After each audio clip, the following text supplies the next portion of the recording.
This program features live coverage of an African safari and may include animal kills and carcasses. Viewer discretion is advised. A warm welcome to all our viewers that are tuning into this virtual safari. And currently we're watching a whole herd of elephants here at Ngala. Now it's so beautiful. There's quite a few of them at the moment. So I've counted at least 30 elephants that have been moving through. But you can see there's one scratching itself. And of course a couple of babies also moving with the rest of the herd.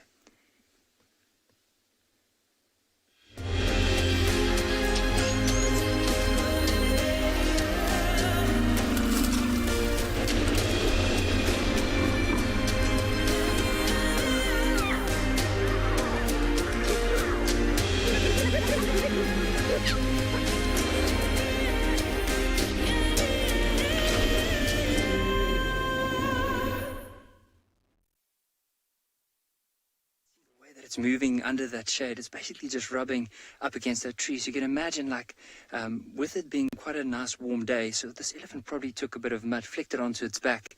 And as soon as it starts drying, they'll always go and rub up against the tree just to get rid of some of the external parasites.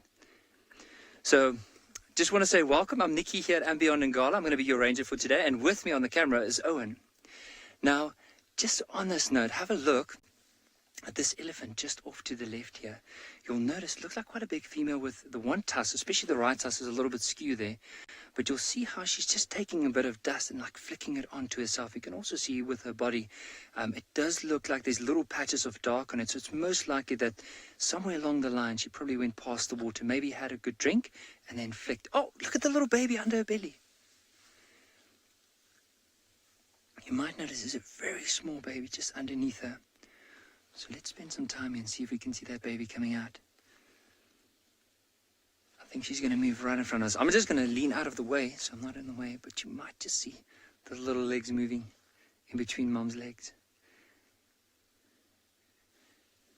And also if you look at the mum, do you notice like all the different, it almost looks like bits and pieces of some material on her back. So that's probably as she was flicking dust onto her back, there's a bit of leaves on there.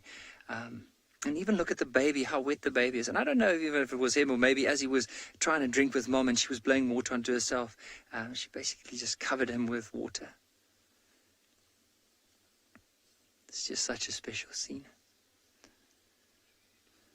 So I'm just going to lean my head out of the way again.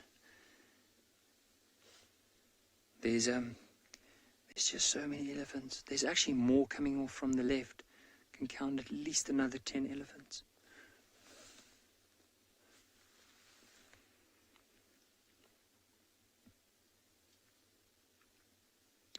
I think what we might end up doing here, so I'm just going to slide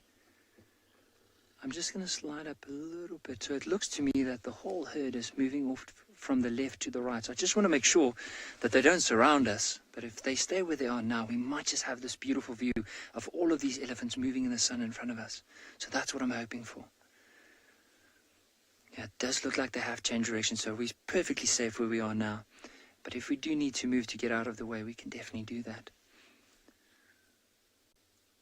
I'm going to try and be quiet, but what I want you to try and listen out for is as these elephants are moving, you might just hear their feet dragging through the grass. You might hear as they scrape the soil with their feet and like fling the sand onto their backs and flap their ears. You might hear all those little noises.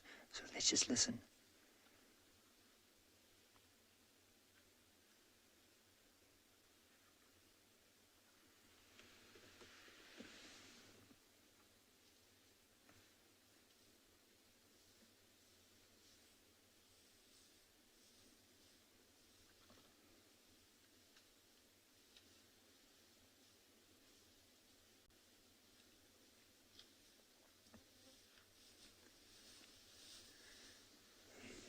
See, there's just a little one that's come a bit closer. So what we're going to do now, so what he's trying to do is just show a bit of dominance, but we're going to respect that. And we're going to slowly just move back because we do want to keep a bit of distance between us and them. So just bear with me as I slowly move back.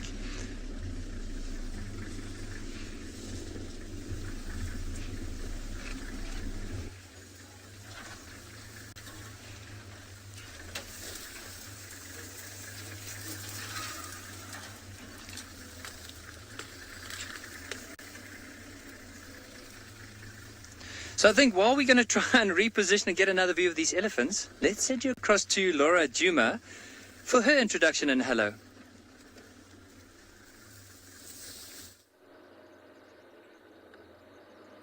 Good afternoon and welcome to Juma Game Reserve on this very, very hot afternoon. The sun is shining and my name is Lauren. I do have Davy on camera and we're actually on our way to see a pride of lions known as the NIKKI, our main lion pride in this area.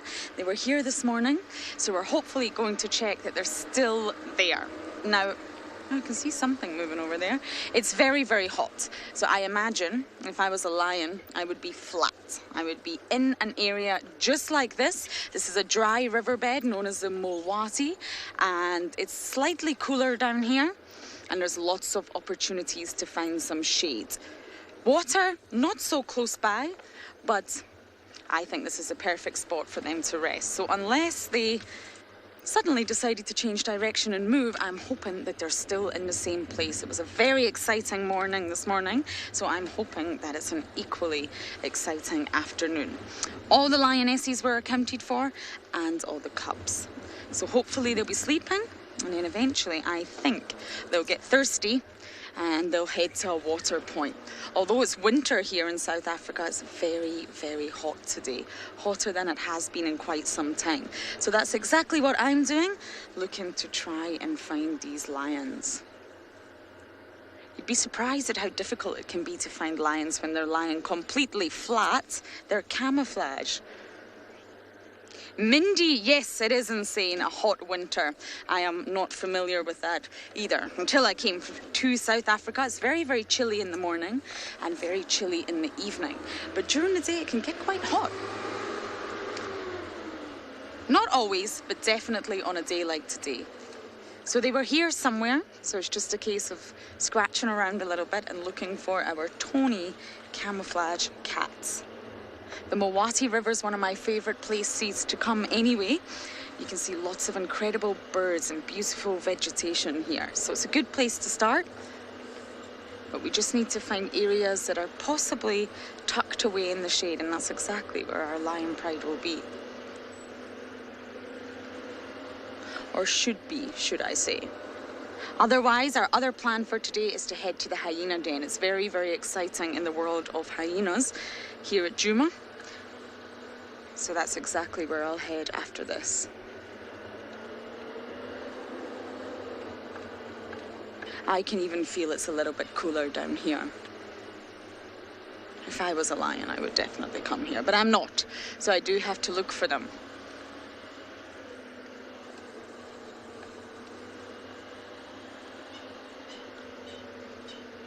Now, we may need to turn and scratch around for just a little bit, but I'm sure at some point we will get lucky.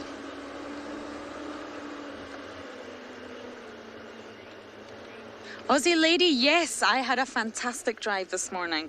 It's been one of my busiest drives in quite some time. From seeing the old matriarch of the Juma clan, the new matriarch of the Juma clan, and then I bumped into the queen of all leopards, Miss Tandy. I'm sure this afternoon will be equally as exciting. Okay, I'm going to focus now on finding the NIKKI, and as I do that, we are going to send you all the way across to TAYLA at Pridelands to say good afternoon.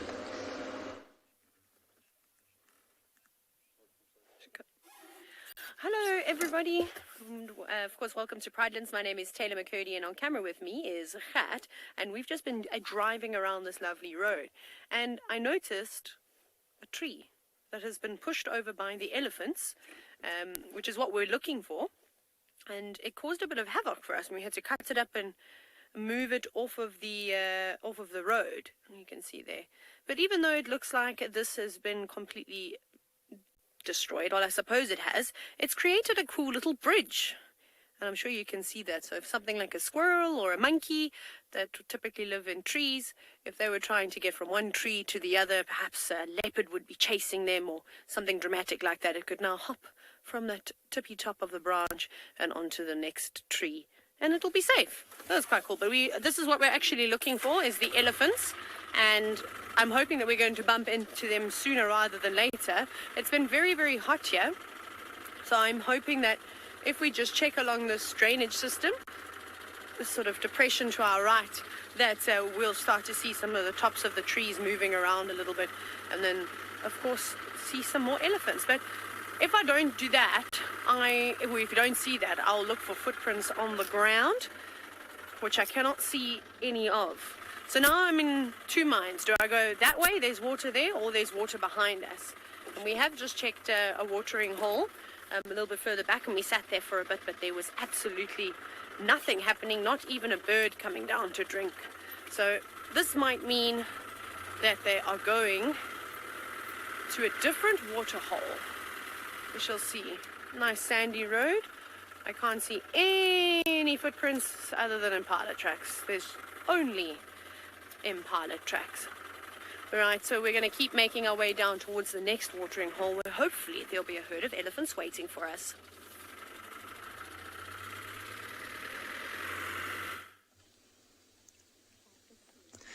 So have a look at how this elephant is.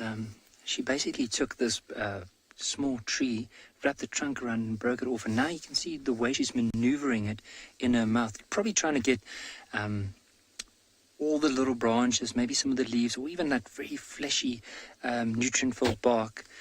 And it's very interesting to see how she strips it. I think she might be stepping on it now. The grass is quite tall, you can't really see. But see how she's already, the one side, she's already chewed quite a bit. So often what they'll do is they'll chew and then use that trunk and strip the bark off and then put that into their mouth. But imagine how hard an elephant's tongue must be, or even the skin, because look at that tree already, the big thorns that are on it, and how she carefully maneuvers that in her mouth not to get pricked. Even look at the trunk, very delicately, almost like you would use a hand in order to maneuver something sharp, and she'll maneuver that around her mouth. You can just see those tusks are really dirty. So earlier on, she probably had quite a good time near the water, maybe splashed a bit of water onto her back, maybe had a good drink. She could have even used the tusk to dig a little bit in the sand, but most likely just the trunk. So I think that's just probably from the water or the mud as she was spraying water onto herself.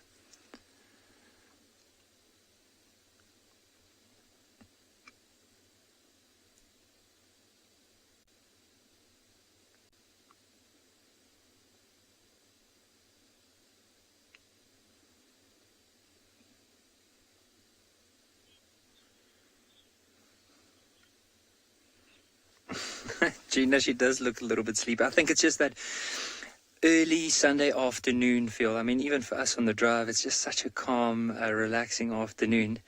And I think the elephants, we feel exactly like this elephant. We look exactly like this. We're very peaceful. Might later on tuck into a little snack, just like a carefully maneuvering it around. Make sure that doesn't have all those thorns on it. But otherwise, very relaxed. Even if you look at her tail, it's hard to see. I mean, the way she's standing now, you can't really see her tail, but her tail is wagging, so it's also a good sign that she's very relaxed. Ears are flapping, head is down, so very, very relaxed. Just look at that tail, just flicking some of the flies. You can actually notice, if you look carefully, see the branch on the side there, like when we zoomed in a bit earlier and zoomed out, you could actually see the flies around. So often with elephants, especially if they had a good drink and also they've been eating for quite a while, you might find that they could stand up like that and sleep for a little bit of time. There's actually another elephant that is moving here. I just want to see if it... I think we might get a little glimpse. I'm going to ask Owen if we can move off to the left here from where this one is. I mean, it might be an opportunity, but it could also be that we won't get a very good glimpse of her. But she's moving there, and just behind her is a little baby that's following. And this is quite a big herd. I think it would be safe to say there's close to probably 80 or more elephants just in this little area that we are now. And what I'm hoping for is, so the river, that big Timbavati river that we often refer to, if they carry on the way they do now, they might eventually start heading into the river.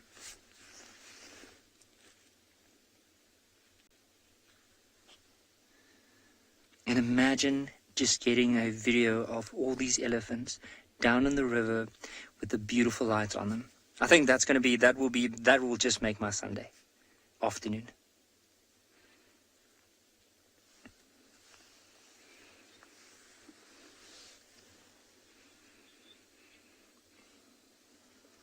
Dove, it all depends. Like elephants can weigh, I mean, from a baby born can weigh anywhere from 80 to 150 kilograms. But a big elephant like this, if I look at this cow, she'll probably weigh close to, I think it would be safe to say, anywhere from 4.5 tons to 5 tons. That's pretty heavy. Some of the bigger bulls, I know there's some bulls that have been recorded close to 12 tons before. So, I mean, it's a variety, or there's quite a big gap, but it could be anywhere probably from, if you look at a mature female like this, it could be anywhere from maybe 2.5 tons all the way up to 5.5, maybe even more. I'm sure it all depends on her age, and as well as the environment that they are in, if the food is abundant, if they're able to eat quite a bit, and they don't necessarily have to go vast distances in order to get food or water. I'm sure they'll be a lot bigger. So let's hopefully watch what she will do, because she's basically at the very trail end of the herd. So when I say that, it means the rest of the herd's probably in front of her, and she's just trailing here at the back. And I think she's probably realized that spot where she's now, there's quite a few delicious treats for her. So now she's just enjoying that before she eventually carries on and joins up with the rest of the herd. You can even see there's a bit of shade. It's on the bank of the river, so maybe even the grass there could be a little bit sweeter. So we might find that she'll eat a bit of the vegetation around, but then immediately from there go and grab the grass. So see like what she's doing now. And she's quite smart. I mean, by taking the grass, breaking it out and flicking it against herself, she's dislodging all the sand. And because of that, like, it helps to prevent her teeth from wearing down quickly. Because imagine with elephants, eventually, the way, unfortunately, how they die is because of starvation, because their teeth get worn out to such an extent that they can't properly chew and digest their food, and eventually pass away from that. So for her, by doing that, we'll make sure that she lives a long, healthy life.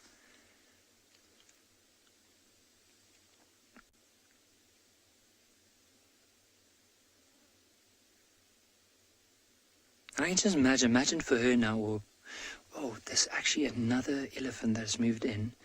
So it looks like a young bull. So I'm going to ask if Owen, if we can pan off to the left again from where we are. So I'm going to lower my head.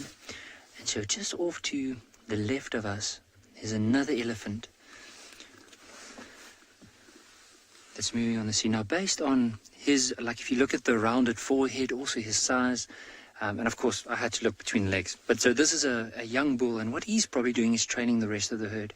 Now, it might be that he's just doing it because the herd might lead him to water. It could be, you see how he's lifting his trunk, so he's definitely smelling the herd. It could be an elephant bull that was recently pushed out of the herd, and because every time he gets too close, he might be chased out by the matriarch. So he's just keeping a distance, but following the rest of the herd. And if you look at some of the big trees, there's some leadwoods in the back, and I mean, this is a big elephant, and it almost makes him look so small in comparison to most of the trees around us.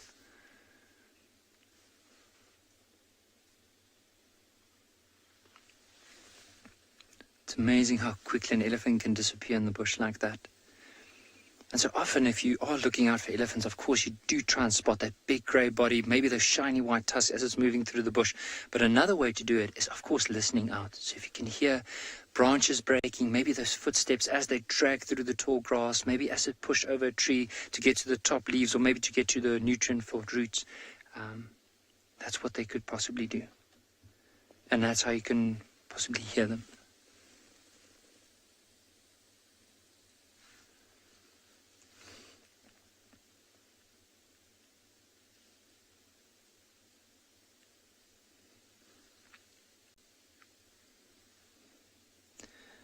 And it's amazing to see. I mean, like, we've just, from the little bit that we've watched these elephants now, there's a lot of research that's always been in progress, especially in regards to elephants. And one of the best titles that I've ever heard, they would refer to elephants. They talk about elephants as ecological engineers, because basically they would convert an ecosystem. They would change it up. They would open up pathways. They would push over trees, so that other animals could possibly get to the leaves. They can expose the roots.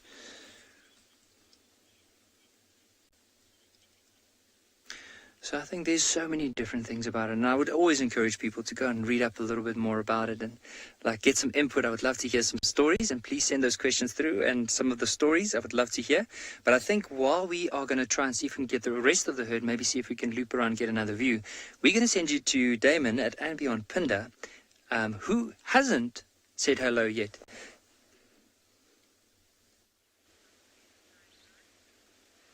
Hello and welcome to And Beyond Pinda Private Game Reserve. My name is Damon, and behind the camera we've got Marcel, and we've come out this afternoon into an area very close to where we saw those 2 lionesses with their 5 cubs this morning. But instead of lionesses with cubs, we found that mother cheetah and her 2 youngsters from yesterday afternoon, and they're still looking pretty skinny, pretty hungry. Mom is busy hunting through the bushes behind me. Now it's very thick in there, so unfortunately, even with these vehicles, so we're just watching very patiently, listening very carefully, and we're hoping that she's going to come out the other side. We still, every now and then, get a glimpse of her 2 youngsters, and I'm pretty sure that once we get our last little glimpse of them, once they move off, they will have gone through the thicket, and then we'll maybe loop around the other side. Now, while this is very exciting, it's also quite... Yep. Vicky is saying you love spots. Vicky, so do I. Always good to see, especially this mother and her 2 cubs after the fantastic sightings that we've had with them over the last week or so.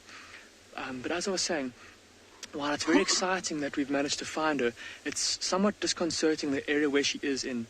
Like I said, this is very close to where those 2 lionesses were with their 5 cubs. And if those 2 lionesses are somewhere in that thicket and they do see that mother cheetah and she doesn't see them, there could be tragedy. So we're going to have to be very careful as we move around here. We don't obviously want to give either party an unfair advantage.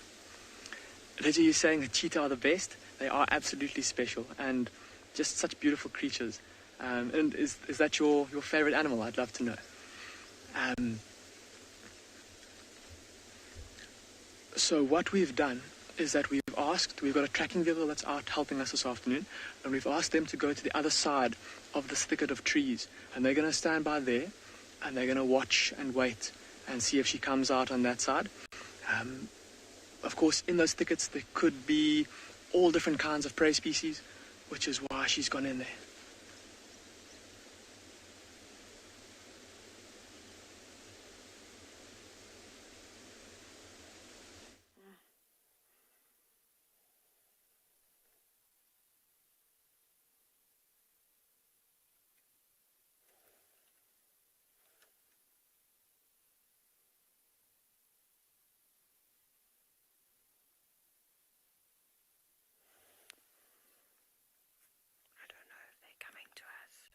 They said they were, but I don't know. Are we live? Sorry, I don't know if we're live or not. Oh, hello everybody. Sorry about that. We have found some impala that seem to be very nervous. However, they're racing across, running, bounding across the road now. We did have some leopard tracks around here this morning. Look at them leaping. And I think that they might have just got a fright because half of the herd moved over very, very quickly. There's some more bounding about. You can see them all looking back at one another. I think they're just going to keep crossing the road, and there's a whole bunch of them that are jumping. You can see them all running in the distance. Here comes the last of the herd now.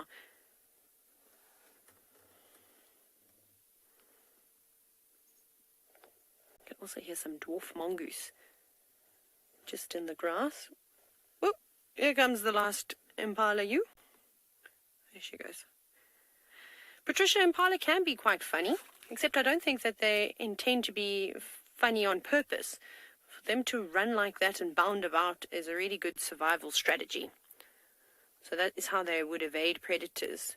They are really good runners, as you saw. I mean, they weren't running at top speed there. That was sort of a bit more than a jog for them. And when they are running at a full sprint, and they can leap lengths of about 10 meters, which is quite impressive. And if they can keep that up just enough for the predators to grow tired, then they can consider themselves safe. But They don't want to just run around like that and jump about all the time, because if you expend all your energy, you might not have enough fuel to keep you going when you really need it. So that's why you see animals just moving around quite slowly. Except the young animals. They, of course, want to play.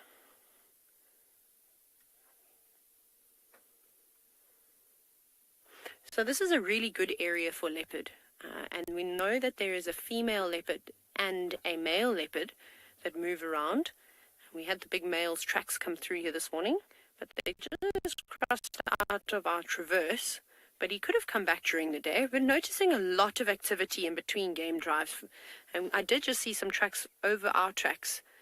So I'm wondering who it could be. Lots of course, big marula trees and knob thorns, and also a big rocky ridge.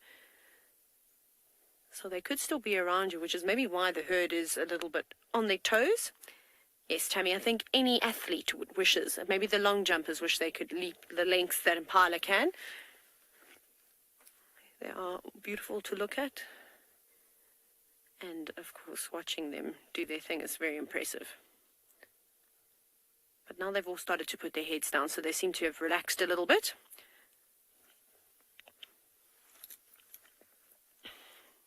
But we're going to keep just searching around here. I think I'll just check a couple of these rocky outcrops, as well as some beautiful big shaded marula trees. Off we go across to Nikki, and he has got the animal that we've been searching for.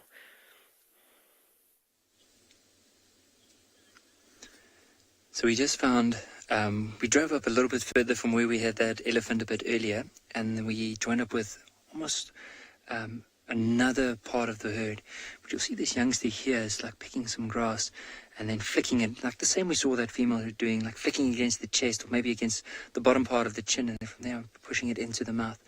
Now the tree that it's in, it's known as a magic guari tree. So that's the one that the other day, remember, we made a little toothbrush out of it. So that's the same tree, but you can see the elephant's almost like pushing itself to get into that tree to try and get to the grass. So I can just imagine with some of the wildebeest, maybe buffalo, even zebra, they can't get to that grass there because of all the branches in the way.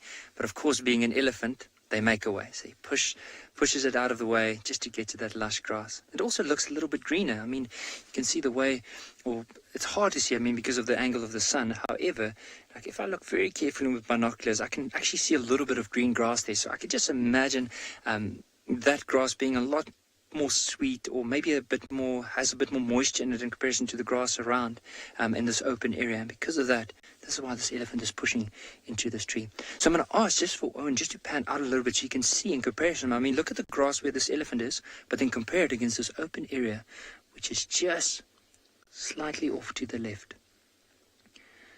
So now you can imagine for an elephant, like, I mean, the most ideal place here, of course, is going to be in that tree. It takes a little bit more effort, but the rewards are better.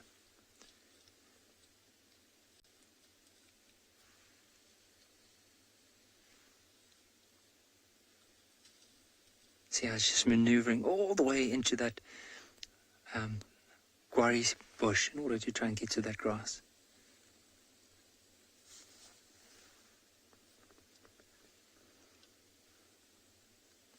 Now I think with the rest of the herd moving, it might only be a couple of seconds, maybe a couple of minutes, and then from there on this elephant will probably like turn around and start following the rest of the herd. But I think for now, like he's just found out, I'm sure it must be a young male, just found this lovely patch of food, and now of course so occupied with it he's not really watching to see where the rest of the herd is moving off to. But I'm sure with the strong sense, as soon as the herd moves, we'll probably just lift up that trunk and start following the rest. Maybe smell them from quite a while. Might even hear that low rumbling as the matriarch's calling everyone, telling them, listen, let's carry on.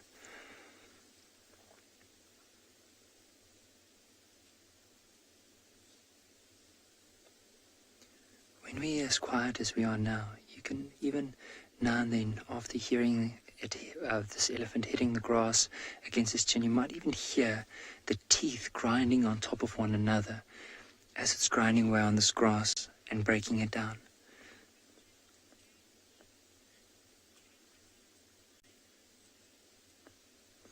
Moon B. Smith, that's a very good question. I'm not too sure. I think so, but like I'd love to know a bit more about from our other viewers what they would say, but I'm sure they do.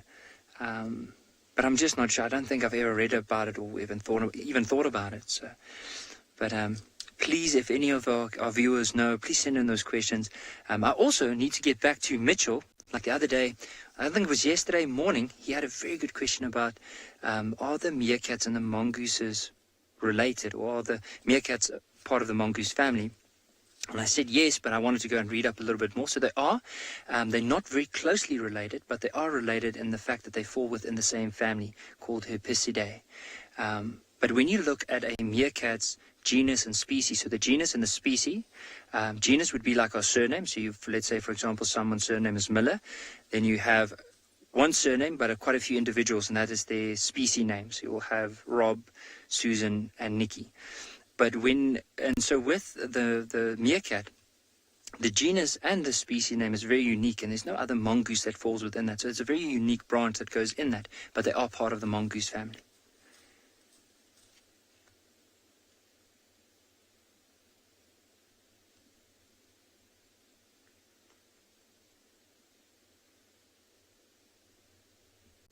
Just have a look at how suddenly quiet this elephant is.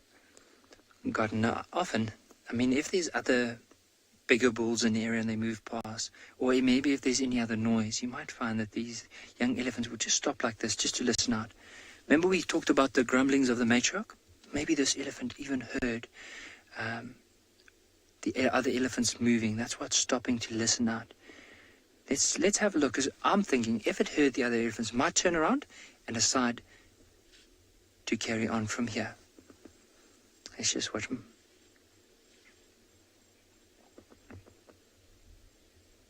So I think we're going to spend a bit more time with these elephants, maybe see if we can get the rest of the herd, and just appreciate them on this beautiful Sunday afternoon. But while we do that, let's send you across to Lauren with some sleepy cats.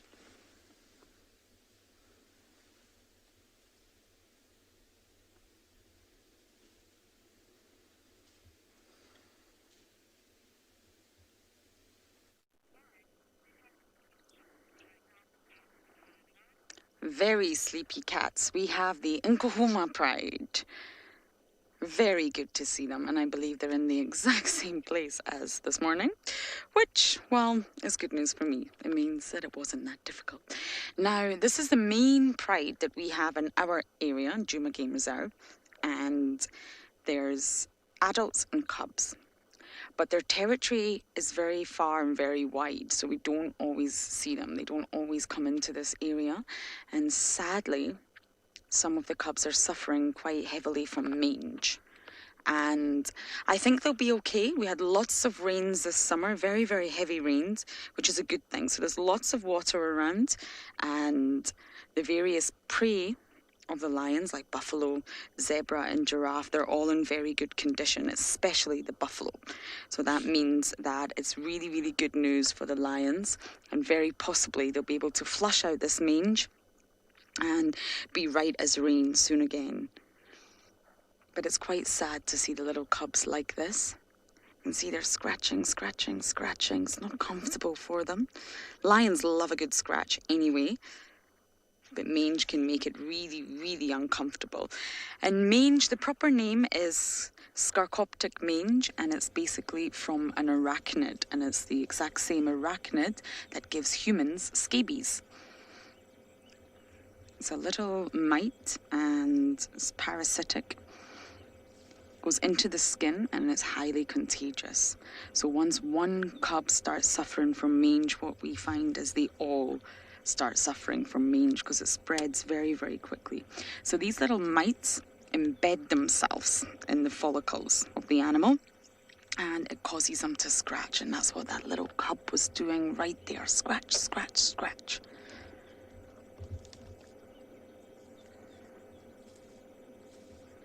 And the excessive scratching can actually cause them to lose hair. So when we look at all these cubs, we can see them with lots of patches of missing hair.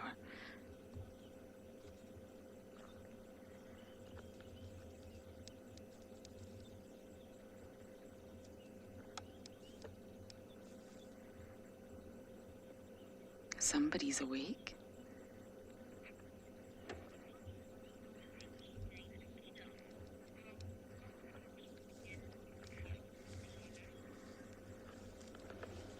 So normally once one lioness starts to move, they all do. It's a very social, cohesive unit, and they copy one another. Lots of behaviors are contagious, including scratching, grooming, yawning, roly-polies.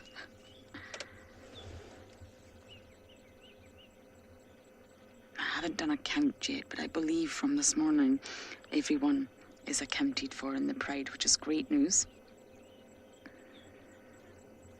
But at this very moment, all I can see is lots of sleepy, tawny bodies. Debbie, you're saying they look so much better. Yes, they do. They really do. Mange won't actually kill the lion. And it's not just lions that get mange. It can spread throughout the animal kingdom. But normally what happens is that because they scratch so much, they can end up producing lesions, which can become infected, and the animal weakens over time. They lose hair. They can become really dehydrated. Their immune system is compromised, and sometimes it can lead to starvation and death. So indirectly, it can kill the animal, but I think these cubs here are going to be absolutely fine. Debbie, you're right, they're already looking so much better.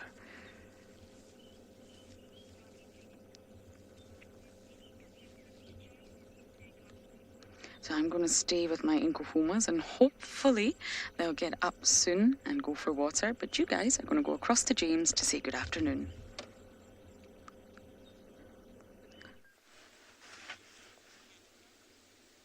Hello, everybody. Welcome to a breeding herd of buffalo here, west or east of the Vuyatela Dam.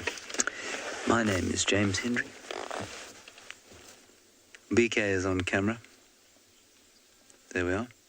And we have this herd of buffalo in front of us. The reason we're at a sort of jaunty angle here is that we had, as we were approaching the buffalo, they started to move away. Now, I'm hoping they've calmed down. And the most exciting thing about this is not, in fact, the buffalo, but the fact that I think I can hear a yellow-billed oxpecker. I'm going to go forward. Now, the yellow-billed oxpecker is one of two oxpecker species we get here. And I'm just going to move up through this little gap and hope they don't all take off at 100 miles an hour, because I think the yellow-billed oxpecker is on one of those ones there. Are you right there, BK?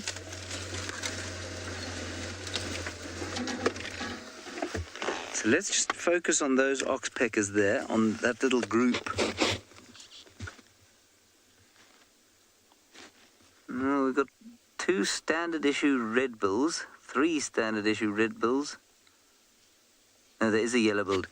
BK, the one on the shoulder there, now behind the head of the cow, has just got in the way. Get out of the way! There's definitely a yellow-billed oxpecker there. It's not nearly as exciting as it used to be, say, 5 or 6 years ago, when they were still very rare to see, but it's still very nice to see them. Oh, you are a deeply irritating buffalo.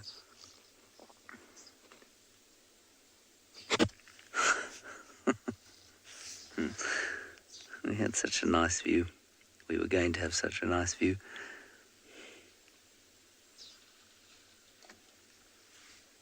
See if I can spot another one. Hang on.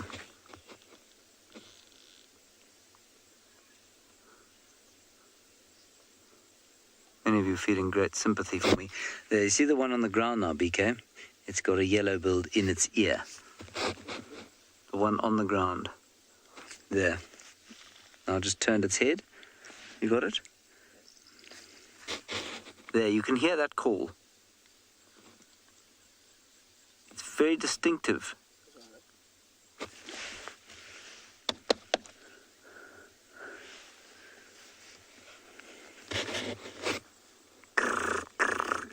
It's more a sort of clicking than a buzzing.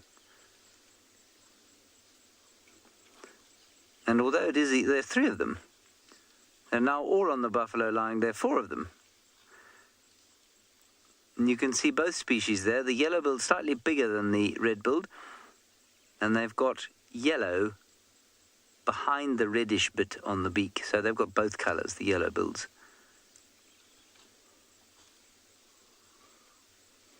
Cool.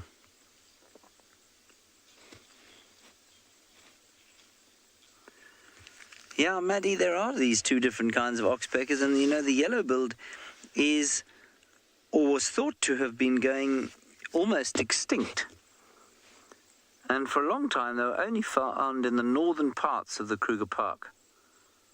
And then they did a whole lot of reintroductions, apparently. And they really do seem to be coming back quite nicely.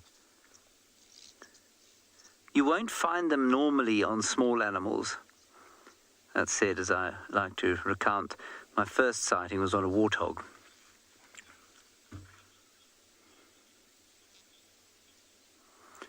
Righty, let's go up to Ngala, where Nikki is having an interesting baby-elephant interaction, apparently.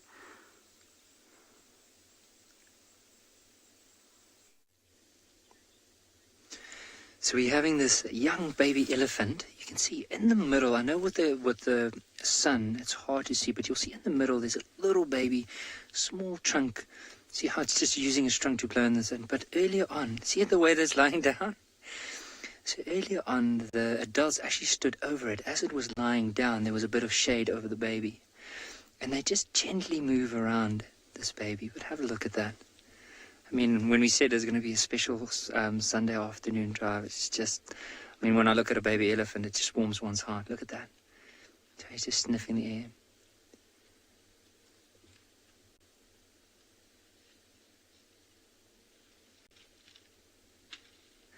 Just imagine for him earlier on, I can just imagine the mom must have started walking and following the herd, and eventually this little one started getting tired. So the mom stopped just to give this little one a time to breathe. See how he's flicking out his ears? He's probably smelling us. You see right next to this one, there's another female moving. So I'm just making sure that as soon as the youngster gets a bit closer, we'll move back. Because often at that age, they start chasing birds. They might chase some impala because they know they have moms backing behind them. There's another big female that's moving just in front of where that baby is. You might just see the glimpse of the tail on the left there. But I want to see where the baby comes out. There we go.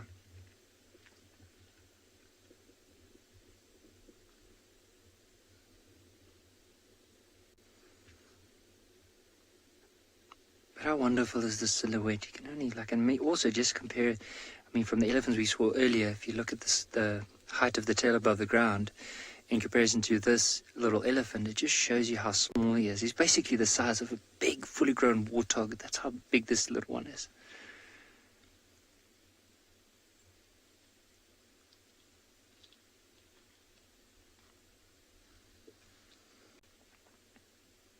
So it looks like they might be moving slowly up in that direction. You'll see some more elephants moving in from the right to the left. But it is a beautiful afternoon. I think what we might do from here is we'll just give it a couple more minutes. So basically where that youngster moved into or away from the tree, there's another elephant inside that tree. The only thing you can see is the trunk moving now and then. So I'm going to ask you, right there, that one right in the middle of the screen, if you move in there closer. And then a little bit right. You see that little open gap in front? So just off to the right.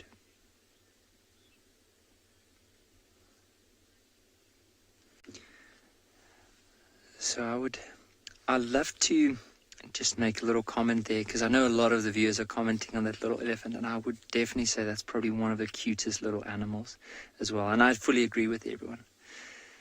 I think that there's very little that comes to a baby elephant. I mean, every single animal is unique and special in their own way. But I think for now let's just give it a bit more time, and then I'll try and see if I can maneuver around and get another glimpse of these elephants.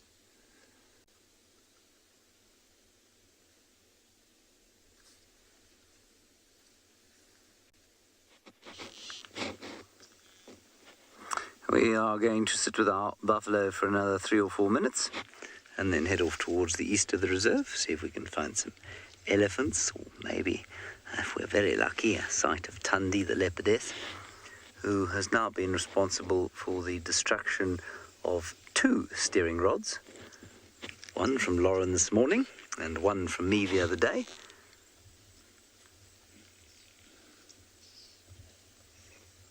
Must be Tundi because she's the common denominator, so it can't be Lauren or my fault.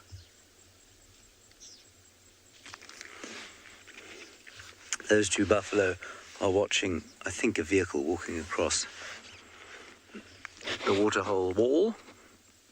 I'm sure they'll end up down there fairly soon. Red and yellow big-billed oxpeckers and all.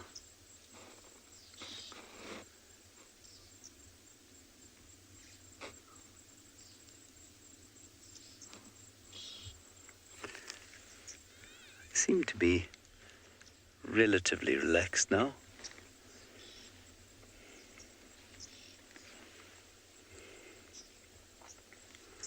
Although they just never quite relax in this part of the world. And they are not too far from the Unkuhuma Pride. The Unkuhuma Pride is probably less than a kilometre from us, as the crow flies. I would not feel safe if I was in this herd, because I think it's quite likely that the buffalo will come, or that the lions will come hunting these buffalo at some stage. They're pretty full, the lions, but they're definitely not gorged. So, you know, they could definitely go hunting this afternoon or this evening. So if I was a member of this herd, I'd be trying to tell my mates to have a quick drink here now and start heading north as fast as possible.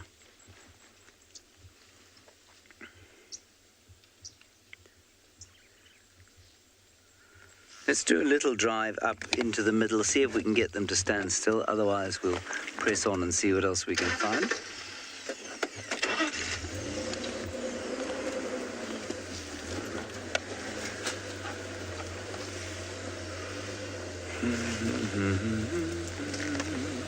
Well, there's a nice shot of an old buffalo bull. Yes, Vicky.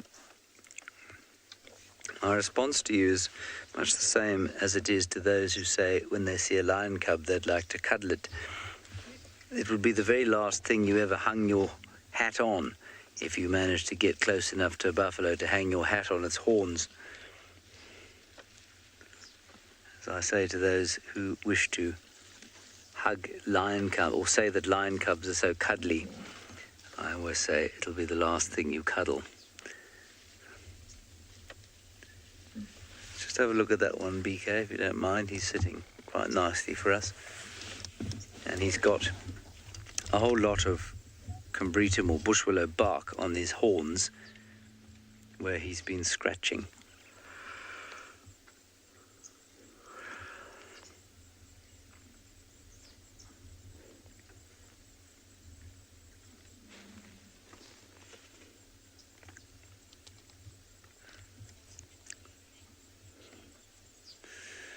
Beautiful hairstyle.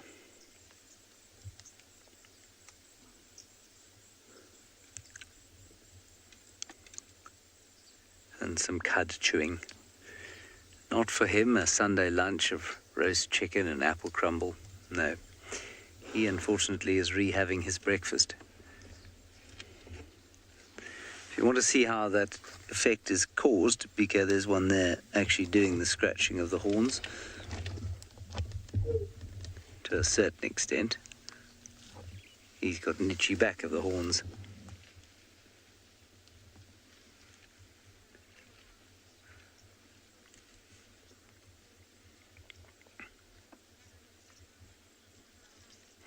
I'm going to leave these chaps, head off to the east. You're going to go just a little bit further south to where the Unkuhuma Pride is sitting.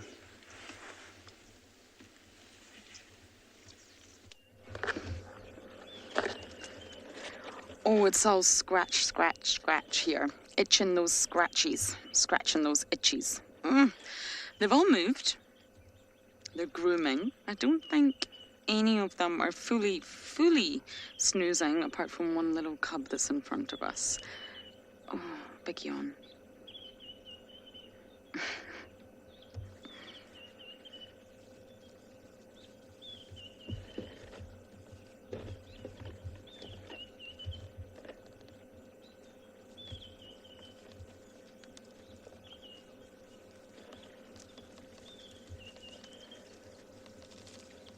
Right past the car.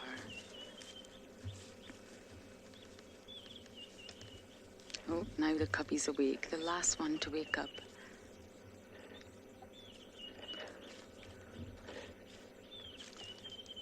Once this little one moves, we'll be able to reposition the car and see the entire pride. Within a pride, no one really wants to be left behind, but I think these lions... Was that a yawn? I'm not sure that was a yawn. It was a half-hearted yawn. I think they can hear the buffalo. James is really not too far away. He mentioned that. And at one point, they all put their heads up. I think they know there's buffalo nearby. But they'll take their time. They'll wait until everyone's awake. Everyone's ready to go, i.e. they've groomed and scratched and yawned and defecated. And then it's time to all travel together to see the buffalo once it's a little bit cooler.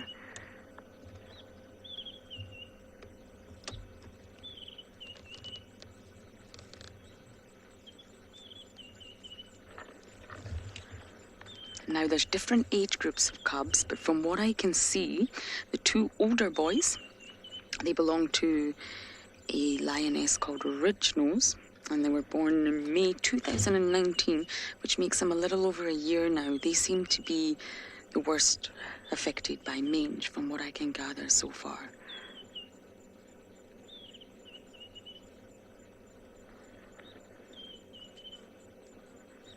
There should be 9 cubs in total.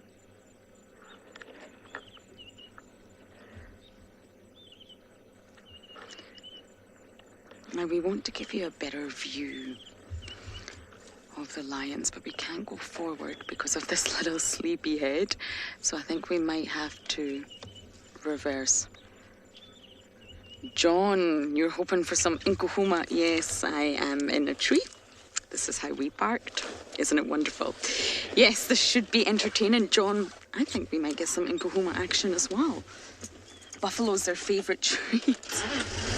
And of course, it lasts them. It lasts lions a long time. The entire pride can feast on a buffalo for a really long time, and the buffaloes are in good condition. So they'll get lots of nutrients. They'll get all their sort of vitamins and minerals from the organs, and then they get all their proteins from the muscles. Yep. Okay, now I think this is just a little bit of a better position to start looking at the rest of the pride. So we're going to sit here, and hopefully our lions will get more awake soon.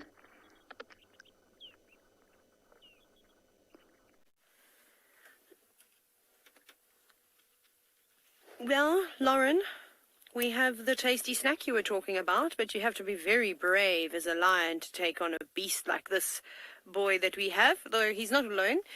He's with a group of other buffalo that normally hang around in this area, but this is one of the biggest in the herd. He's really, really fat. Look at all that muscle as well. But they're in such good condition. It's really, really nice to see. I'm so surprised that they are looking so well. You can also hear the drilling sounds of the oxpeckers as they fly off. Definitely been having a wallow at some point. Not today, maybe yesterday or the day before. I can't believe that they haven't gone down towards Ndlovu Dam. We're not very far, but maybe they will make their way there, or maybe towards Leadwood Dam. It could go either way right now. I don't actually know what the temperature is. There's one right in front of us on the road. There we go. But you can see he's covered in mud. It's actually an exceptionally warm day, is it? So there's a buffalo that we sometimes see that has some kind of problem with its mouth because his tongue hangs out. Let me go forward. Let's have a look. Hopefully they'll be nice and relaxed with us. Normally buffalo are. Sometimes the bulls can be a little bit on the nervy side. No, come back. Just stop here. Now you'll see the real size of him if he kindly crosses the road. Look at how enormous he is. His belly is almost dragging on the ground. Not quite, but you get the gist of it. I mean, he weighs in excess of 800 kilograms. He's quite big. And there's a few bigger bulls. He's not the biggest one. But that's an impressive buffalo. And just stopping to turn back, making sure he keeps his eye on us. Buffalo don't like to trust anybody. So this is normally the stare that you get. Oh, here comes another big boy. They've just got so much muscle in their shoulders and their forequarters, which is really impressive. So if a lion were to come around, my goodness, it's really going to take a few of them to bring one of these buffalo down. Tom, yes, you've been quite humorous, aren't you? Saying gives a new meaning to buff. And I say this as I flex my muscles. Hello. Ha. Very funny indeed. So I'm just going to sit like this because I want the other buffalo that's just behind this fella to pop out. Because I want to see if it is the one that we've been seeing. But we shall see. Oh, that's exciting this afternoon. All sorts of wonderful animals, but why don't you go take a look at the lovely cheetahs.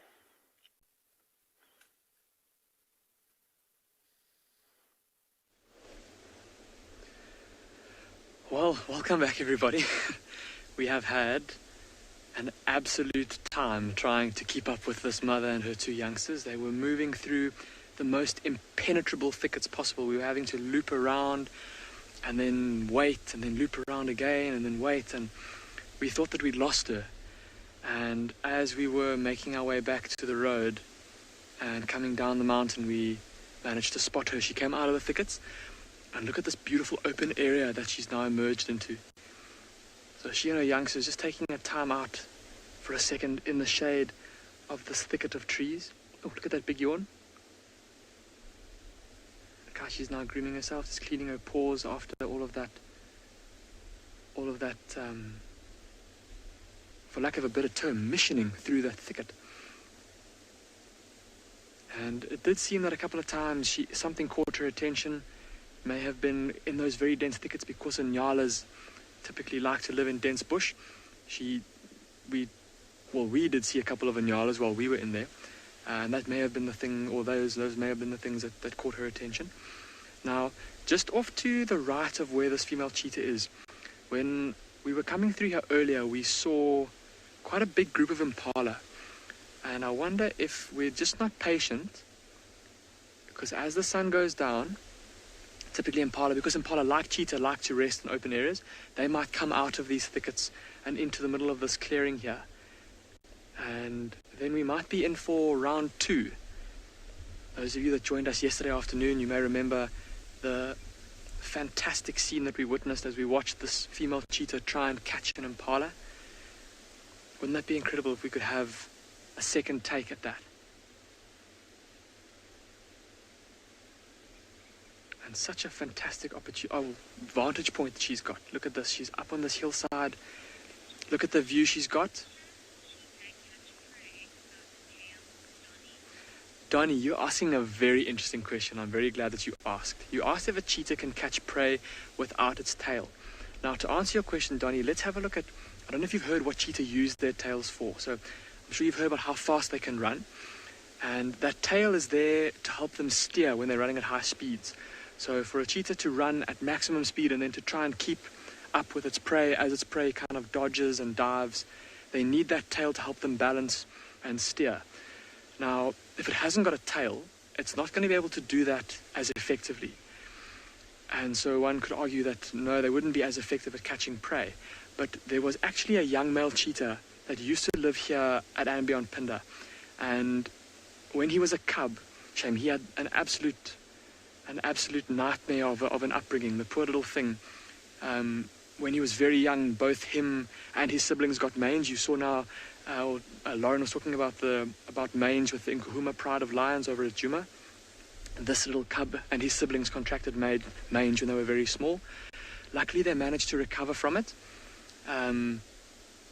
Unfortunately, though, he managed to recover. He lost his siblings to it, though. And it was just him left by himself. And while he was still recovering from the mange, he was attacked by a group of male cheetah. And they attacked him pretty badly, but he managed to escape. But in the process, he lost his tail. He had only about maybe 2 or 3 inches of his tail left. And so he looked, if you'll pardon the term, but he looked a bit like a German short-haired pointer or a Rottweiler with its tail docked. And we all thought, no, surely this little cub is not going to be able to survive. He's not going to be able to catch prey. But he proved us all wrong. And what he did, and what we noticed him doing, is that instead of hunting like a regular cheetah by using its speed, he would hunt more like a leopard would. He would tend to stick to denser areas when he was looking for food. And he would try to approach his prey as close as possible and then pounce on them, almost like a bobcat or a lynx would do. So apparently cheetah, even without their tails, in the right environment, they can survive. Of course, it's a matter of life and death, so if they can't overcome their disability, they will die.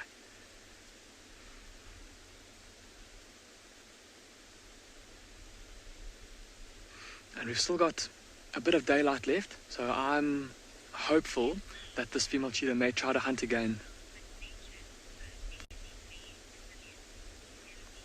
Penelope, you're saying that, I suppose in reference to the story I've just told, that nature can be quite sad, or what plays out in nature, but you're saying amazing how resilient it can be, and I absolutely agree with you. I mean, like I said, these animals, they've got no choice. If they don't adapt to their circumstances, to their disability, they will die.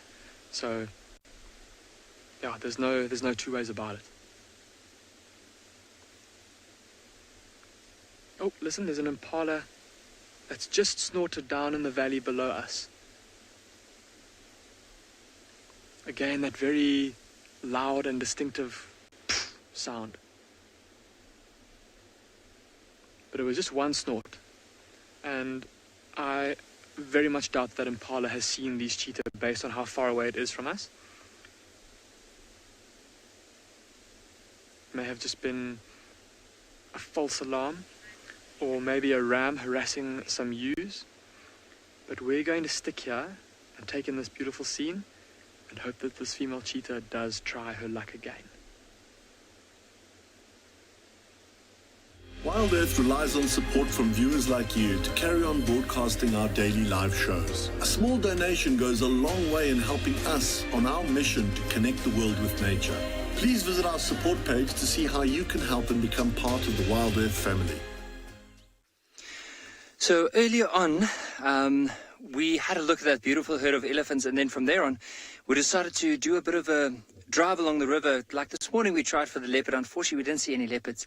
But if we do find some fresh tracks, we can always give it a go. But what we see here is like right in the sand, so it's hard to see from that angle, but I'm trying and point it out as much as I possibly can. Now, right over here, you'll notice it looks like there's 4 little toes and quite a big patch here at the back. So this is a track of a lion. Now, basically, so I'm going to use my hands as a comparison. So if I put my hands here, basically that track is my whole hand like that. So this is most likely from a male lion. And the direction of the track, so the pad, the one here at the back, it has 3 lobes. So 1, 2, 3, which is right over here. And then, of course, the 4 toes. And that's heading up in this direction right over here. And I think that's probably something that we could potentially follow. If not this, maybe even later on this evening, we can come down here with the vehicle, we'll switch it off, and we'll listen to hear if there's any sounds of these lions. Now, often with the male lions, if they are, because it's only, like, if I look around on this area around me, I can see quite a few other tracks. I mean, there's some giraffe tracks right over here. There's some, it looks like could be old buffalo tracks on this side, but it only seems like one set of lion tracks. And this might either be that young Birmingham male, or it could be one of the Ross males. And if lions, especially male lions, are all by themselves, there's a good chance that they might start calling to meet up with the rest of the pride. So this is good news, and maybe later on this afternoon we can come back here, but I think we'll carry on with our drive and see if there's any other signs of them. But it's really nice, interesting, so at least we can see some lion tracks. But I think for now, let's carry on.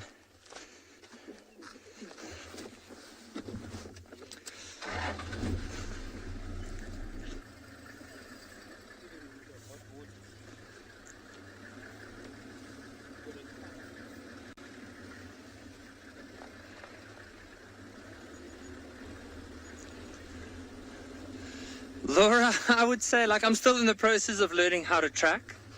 It's not as easy. I thought, like, growing up, like, it would be a lot easier, but I think there's so much skill involved in it. And I think for me, like, I can basically follow tracks if they're on a nice clear path, and if they move through the grass and I don't lose them, I might be able to do it. But sometimes with animals, the more you track, the more you have this interpretive feeling of where are the animals going to go. So I think for me, sometimes if I follow track and I start losing it, I start thinking, okay, where would this lion go to? Okay, so it's a male lion. He probably just came off a carcass. The only water around is nearby, or he might want to join up with the pride. So my next move is probably going to go to where he's most likely going to go. And then I'll go and drive that road, or maybe I'll go walk onto a game trail and see if I can see any other tracks of those signs, or that lion. If I don't, I know that he might be lying down somewhere. And it's just through a little process of elimination until you narrow it down to such a small area that you have to find that lion in there. But it doesn't always work like that. But that's just how it works. So it started from a very young age, growing up on the farm. I was exposed a bit to tracking, but of course, working out, especially with a very experienced tracker, really helped me a lot. And I mean, still, each and every day, I think that's one of the most beautiful things about nature is you can never stop learning. And you never know, like the more I learn about nature, the more I realize I don't know about nature. So I think while we're going to explore these beautiful big trees and see if we can find any other signs of these lions, let's send you across to TAYLA. Apparently, she has some beautiful elephants there.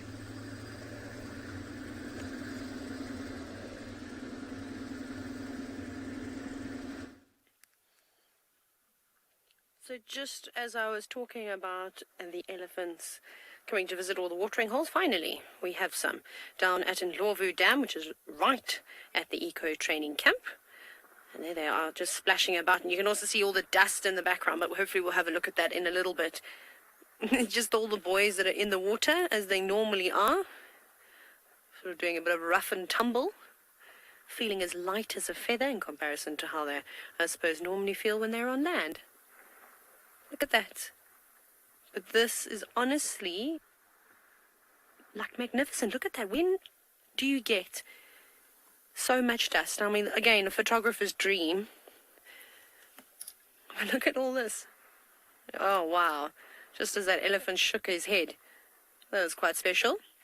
And I'm sure the other bulls will also go in dust baths. So I think we're going to have a never-ending cycle of dust bathing and swimming.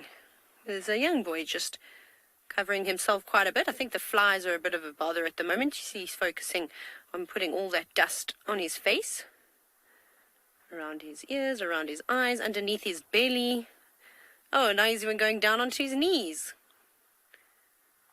Goodness, this in slow motion would be unbelievable. Like really, really special. I just wish he would stand the other way and throw all the dust over himself. But there's some bulls that are moving towards the edge of the water. I don't know if they're ready to come out just yet, though. It's been so warm, and I think after this cold spell that we had, all the animals are enjoying the heat. Oh, there we go. Now this should be spectacular. If all those elephants, firstly, if they can navigate over that fallen tree, that's always quite funny to watch. And then make it to where the dust bathing is happening. There we go. If you didn't think an elephant was flexible, now's your chance to be proven wrong. Up and over. That's the lower end, so that's where they normally cross. But sometimes when about 6 elephants try and cross at the same time, one poor soul has to cross at the high point. Here we go. So they're all wet. They've cooled themselves down. They've played a bit. So it's very important for them to have a bit of a dust bath now. I don't know where to look. And it's surprising to see how deep it still is, considering how Ndlovu Dam has shrunk even just over the past week. The water is receding very, very quickly. But I think we should make it through the dry season. I think we'll just make it. Oh, actually, no. You know what? If we have a late rain like we had last year, when we only got proper rain in December, we might be in a bit of trouble. Because October, November, December is incredibly hot. I'm talking about high 30 degrees Celsius, well into the 40s, sort of 41, 42 degrees Celsius. And all those animals are going to be parched. And utilizing this dam and Leopard Dam, and we don't pump water into this dam. This is just, it collects water naturally. So when it runs out, it runs out. Wow. I so badly want to move forward, but I think we might lose signal. So, yes, Lisa, essentially... Oh, my goodness, elephant, are you all right? No, your buddy's not helping you there. Shame. Little sort of got tripped on something there and fell right over. If that was an elephant, that would be me. So sorry, Lisa. Elephants, I mean, they don't bath to get clean in a sense. Obviously, elephants prefer to be dirty. But they do enjoy a good swim. The happiest elephants I've ever seen, I always say this, is the elephant in the water. No matter the age either, from a young elephant to even a bigger elephant. So they'll go in, cool themselves off, play around a little bit. They can't resist and swim and splash about, have a drink of water. And they'll do this on a daily basis. Like I said, in the summer months when it gets extremely hot, why would you not have a swim twice a day if you could? You know, if you're feeding around and you're in the area, why not? But if there is a lot of rain around, they might not necessarily be at the bigger dams. They could just, you know, top up on a little mud wallow along the way. But at least I would say once. I mean, we've pretty much been seeing the elephants swimming every single day and multiple different herds. I've already watched 2 breeding herds come down to the dam. I don't know if this was a breeding herd. These are obviously just the bulls that we're looking at, but the rest of them could have carried on by now.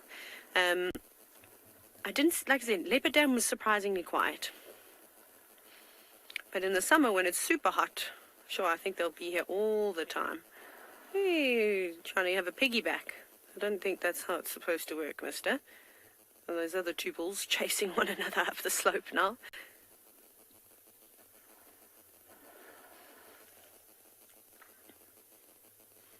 So lovely. I can't believe that it's that deep. And then it just gets so shallow so quickly. But obviously from them splashing around a fair amount, they've just been digging these huge wells. You can see there how it sort of just stood up and half a meter of its body emerged. And it's just going to get deeper and deeper. There we go. Not quite having a drink. Is that the equivalent though? Like, you know, as a kid, I don't know if you do it or if you have dogs that like to chase water. But I've definitely sprayed my brother's, or my younger brother a few times in the face with a hose. I don't normally do it to myself. Accidentally, that happens occasionally.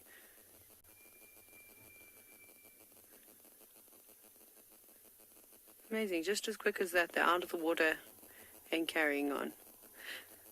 It looks like there's one elephant, you see the one on the right-hand side that's drinking now, that doesn't want to come in for a swim. I don't think it's at a swim. You can see it just standing on the right-hand side. It looks like it's quite dry.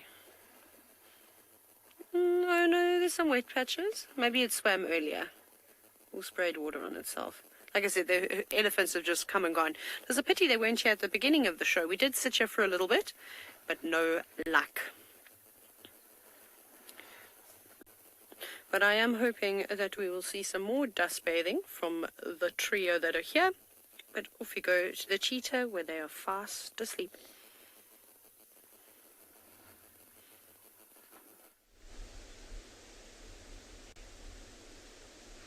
Our cheetah are still lying down, not quite snoozing.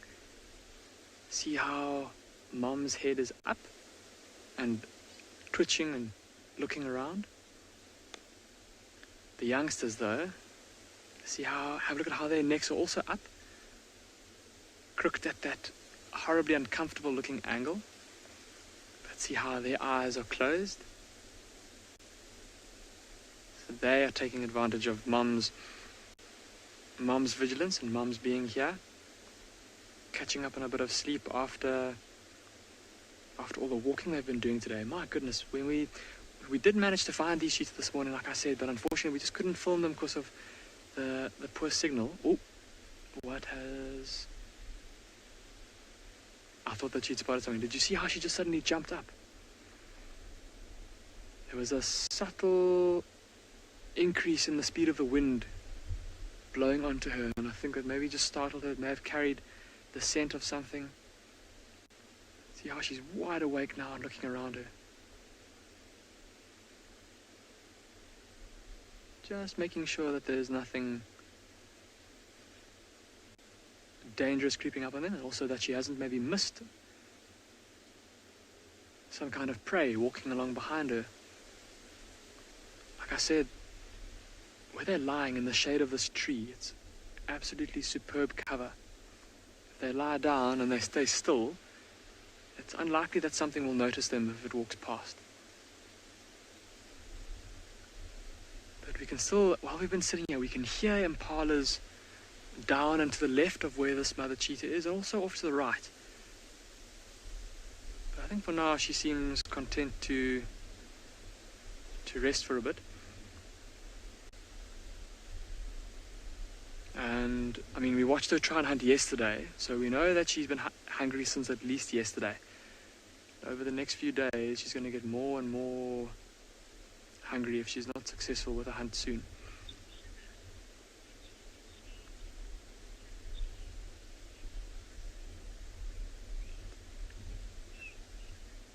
Sugar, you're asking if a cheetah would adapt its hunting strategy depending on its environment. So would it be different in open terrain compared to in thick bush? Sugar, you're absolutely correct. And that is something that we do see here on Pinder quite often because of how most of the reserve is pretty dense in terms of the vegetation. And so very often we do see cheetah hunting in vegetation that we're not accustomed to seeing on, most documentaries that we watch. It's always about a cheetah chasing something through the open grasslands of the Serengeti or of the Masai Mara. But very often here, because of the thickets, the cheetah here have had to adapt. We've spoken earlier about how cheetah will have to, or how animals in general have to adapt to their environment in order to survive. And so yes, the cheetah here do often hunt in thicker bush, and then yes, they'll try and stalk as close to their prey as possible, because in dense woodland it can be a bit harder to... I'm sorry, she's definitely seen something now. See how tense her body is? Look at how cautiously she's walking. I can't see what she's seen, everybody.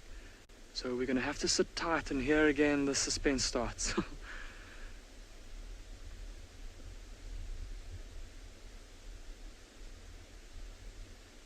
Look at how tense her body is.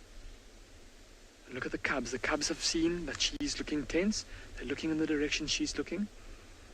And this for them is going to be a command. She has, without using any sound, she's told her cubs to sit still. I'm sorry, everybody, we can't move.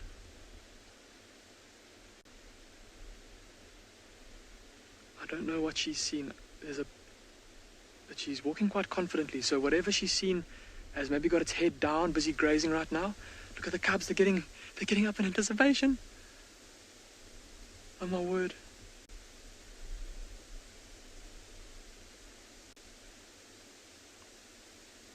They know it's time to let Mom go off to work.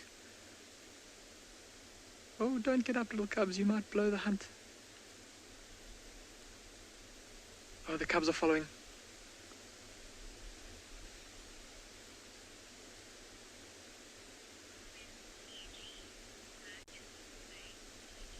BG, you say supper is on its way. BG, for these cheetah, I certainly hope it is. Oh, look at that. Look, even the cubs now, they're imitating what Mom was doing. They're also walking with their heads low to the ground.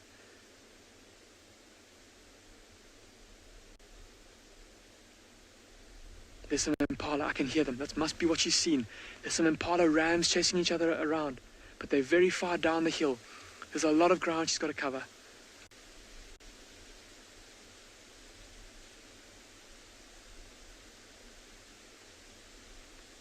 And now, for the second afternoon in a row, my heart is in my throat, courtesy of this female cheetah. Everybody's saying that this is so exciting. I think exciting is an understatement. My heart is it's doing backflips in my throat. I can still see the one youngster, or both youngsters. I don't know where Mom has gone though.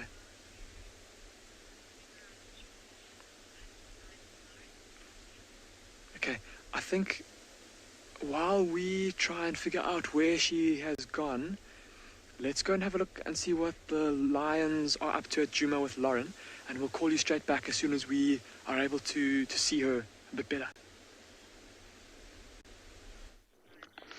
My big cats are still very much sleeping,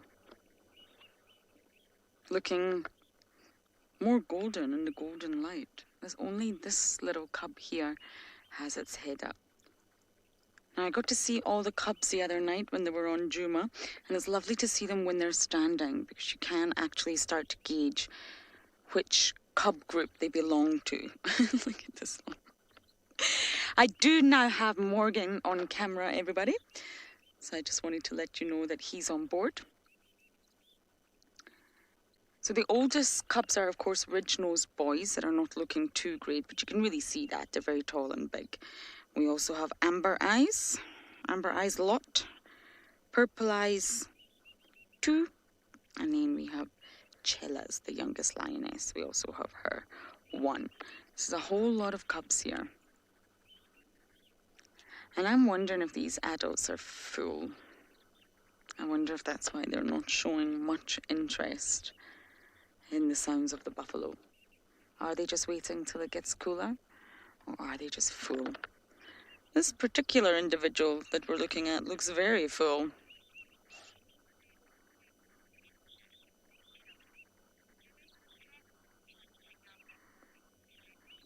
Fred, you're asking if a lion or a lioness is injured or ill, would they struggle?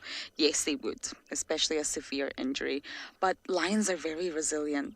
We've seen lions with very nasty wounds, deep cuts, limps, broken bones, still manage to keep up with the pride and still manage to do a little bit in the hunt. But the benefit of being a lioness and a lion is that you have your pride mates or your coalition mates. You're never alone. So unlike a leopard, you don't have to execute the hunt on your own. You're completely with the other members of your pride. You can cooperate, you can communicate, and together you can take down a much bigger item of prey. Lionesses will hunt solitary. They will take down things like warthogs and smaller antelopes on their own, but it's better to be with the pride. And then you can take down much bigger species such as buffalo, giraffe, zebra, species that take a lot more effort than would a warthog or a steenbok, for example. So yes, they would struggle, but luckily enough, lionesses have always got the backup of the other members of their pride. And that's the beauty of being part of a pride. They have each other. We actually watched the Nkuhumas take down an impala at Christmas, and it really did not last very long whatsoever. It was not a substantial meal for a pride this large. So, hopefully, since that sun is starting to go down, we will see signs of the sleepy Nkuhumas moving soon.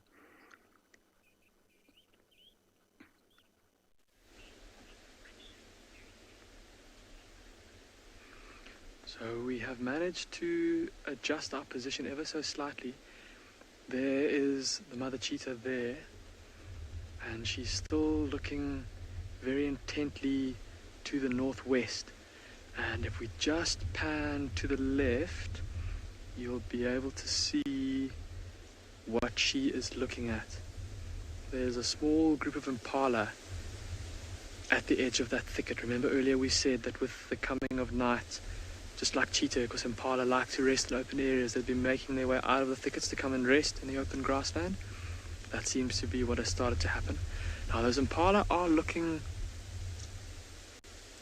Well, there's a couple of them that are looking in our direction, not at the cheetah. So that's good for her. And there's also a couple that are feeding, which is also good for her, because if that impala is feeding, it means that it's relaxed. which means that it doesn't know that there is a cheetah about 120 meters or so away from it. But now, the dilemma is that have a look at how much open ground there is between her and those impala. And she's going to have to cover all of that open ground to get to those impala. Now, even though in a straight line, she's much faster than the impala, they are not going to run in a straight line, and as soon as they see her coming, are going to run away. So she'll need to get as close as she can to them before she decides to run. And what she's doing, see how she's sitting still now, not moving, just waiting. She's seen that the impala are looking up, again, not at her, but in this general direction. And so she's going to wait for them to either turn around or put their heads down and start to feed. And then quick as lightning, she'll then be up on her feet again and slinking towards them.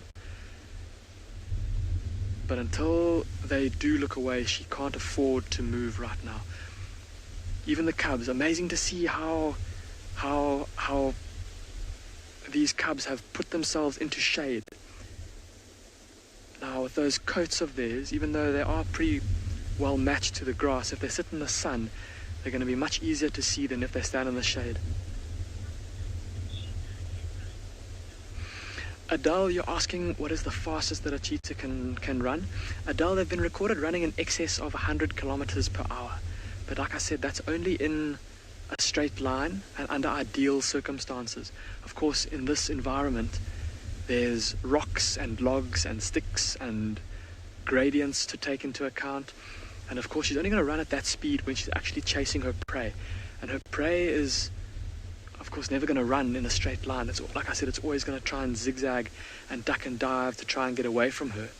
And so she's not going to be able to reach that amazing top speed. So normally it's a bit less, maybe about 70, 80 kilometers per hour. But we're going to sit here and wait it out and see what transpires.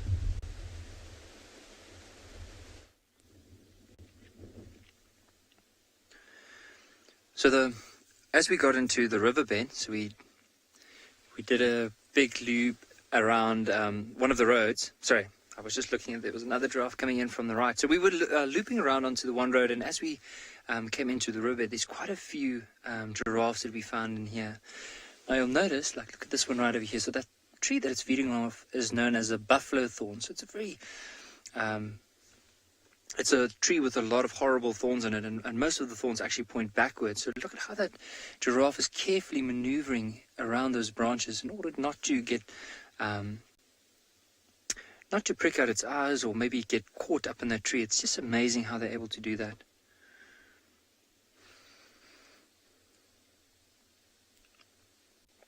And we see just how it wraps its lips around the branch and then picks the leaves slowly. Now, what's interesting, though, is with this whole group, it looks like it's just a bunch of males that are together. Now, to the right of where that one was earlier, you'll see there's another one moving into a little patch of sunlight there. It'll be interesting to see if, when that one goes up the hill, if it's going to run up or maybe just carry on along the bank.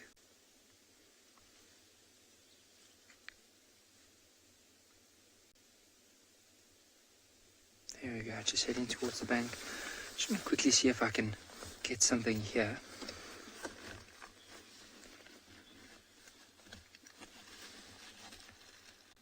Karaki, I would say in comparison to a cheetah, and I mean cheetah are the fastest, as you would have heard from Damon, but I would say with a giraffe, probably half the speed of that of a cheetah. So around about 56 kilometers an hour is what a giraffe will be capable of running. But so what I wanted to point out here, there's something very, very interesting. So I'm going to ask that Owen slowly angles back here, so I can just show all the viewers something that I find quite interesting about giraffes. So right over here, I have what is known as a little ash bag. So basically, it's a bit of wood ash, tie it up into a sock, and whenever you walk in the bush, you can use it in order to test the wind. So if I would flick this, hopefully you'll see dust coming out of it, but because it's so light, it will show you the direction of the wind. So here we go, 1, 2. see if I do that. So there's some ash coming up, but I don't know if you can notice, but the ash is actually coming from the giraffe, like towards us now. Now, often with giraffes,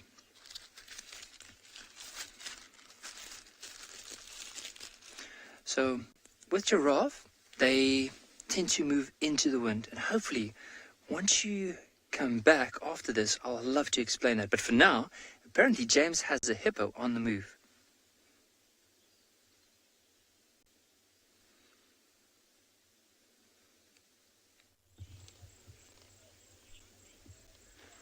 There's a fantastic sighting here of a hippopotamus that is in a clearing in the middle of the afternoon.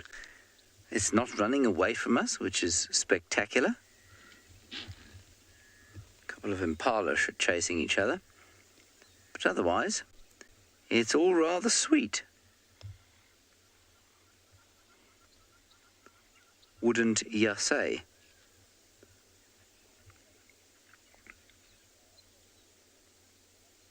I don't know if it's going to go back to the water or if it was just hungry of a Sunday afternoon. But very odd to find one out at this time of the day.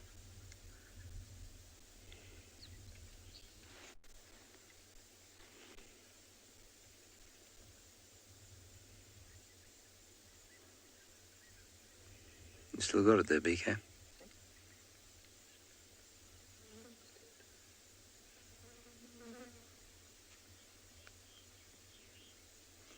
No, State, it's not Dewey. We're sitting at Chitwa. So it is not the hippopotamus Dewey that lives close by to the Djuma Dam. This is a Chitwa hippo. Chitwa hippo.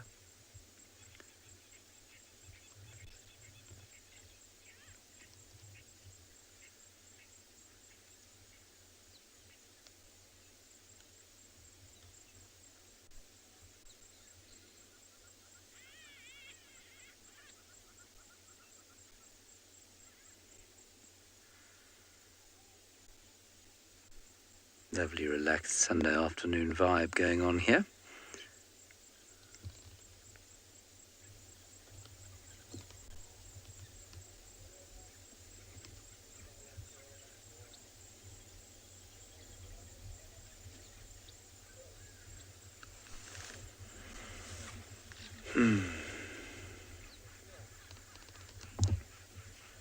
What else have we got?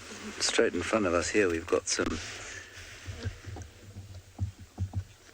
Oh, no, I don't think so, Sir 50. The impala would be able to run away from the hippopotamus if he took a dislike to them. It would be very easy.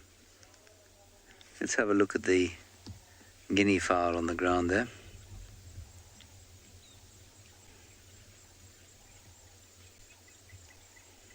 They're looking as fat as ticks and happy with life on a Sunday afternoon.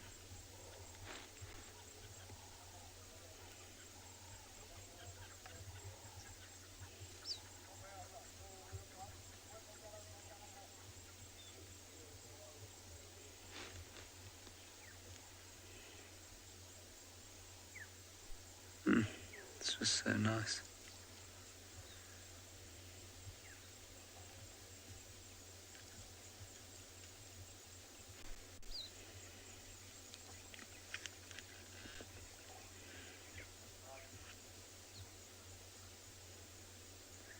And what else was there? There was a wildebeest somewhere around.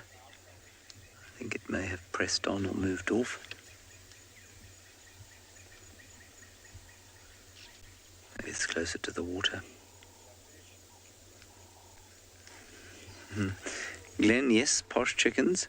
Don't taste as good as chickens, I'll tell you that for free. Some people will try and tell you otherwise, but I assure you, it is true. I think a guinea fowl, anyone who tells you a guinea fowl is something that is worth eating is, well, I don't think thinking straight.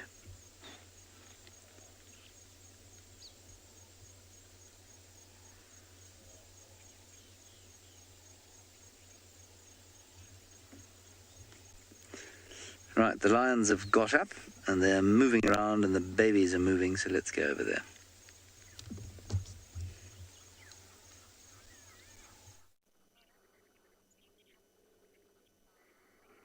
Well, thanks for that, James. I'm glad I didn't pay for that little piece of advice, but I'm glad Guinea fowl do taste good. Apparently, Mummy's milk tastes good too. It looks like the oldest boys here, but it's very tricky to tell when they're lying down. Lying on top of a lioness whose face I cannot see. Drinking. The milk bar is open. Now, for lions, the weaning process can start as early as 6 months, but on average, it's normally sort of 9 months that it starts. And it's a process. It's a gradual process for the cubs to be weaned off milk, and they can suckle from mum as late as 16 months or possibly even later. It depends on mum, and it also depends on pride dynamics, because lionesses allo-suckle. So if there's younger cubs, then they'll stay in milk for much longer. It's quite a long time, but of course they're introduced to meats long before that. I think this one's fallen asleep. Oh, I don't even know what limb belongs to what lion here. This is a heap.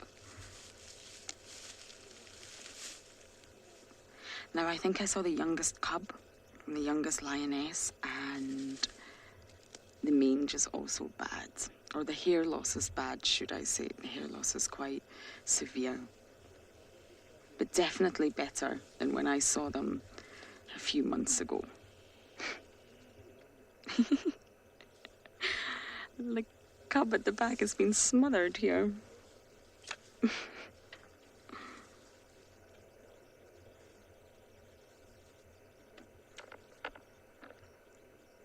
Lionesses just love to touch one another. They love to remain in contact with one another. Very tactile. Gina, I agree. This is a cuddle puddle. I just want to run off the vehicle and jump right in the middle between them. I will obviously not do that. But imagine that. Spooning session. They look so cuddly. They're very, very tactile animals. And as I mentioned earlier, lionesses will go off on their own, but sometimes you can come across a lioness who appears slightly stressed, constantly calling, roaming, looking for her pride. They prefer to be around one another for safety, for comfort.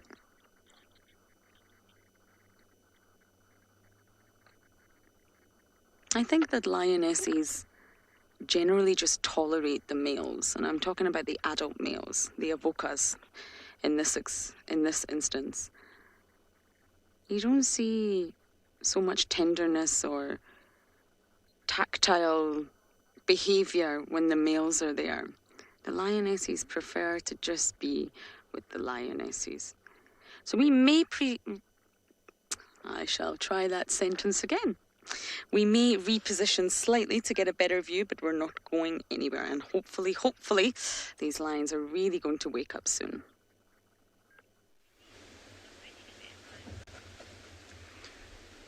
She's up again, everybody. Now, the impala that she was stalking, the impala herd she was stalking, they went behind the thicket. That's maybe about 70 meters or so in front of her. So not the close thicket, but the one just beyond that. The herd has gone behind there. And as soon as the last one disappeared, she took her cue. So obviously now with them moving away from her, there's a very low likelihood of them seeing her. And she's making use of this opportunity to cover that open space to get towards that thicket. And she's going to want to get as close as she can. Look at how slowly she's moving. One careful footstep at a time. Look at how her ears are pricked forward. She's listening for any sound that might give away exactly where in that thicket those impala are. I'm scanning that thicket with my binoculars right now, everyone. I can't see the impalas. There's a chance they may have already come out the other side.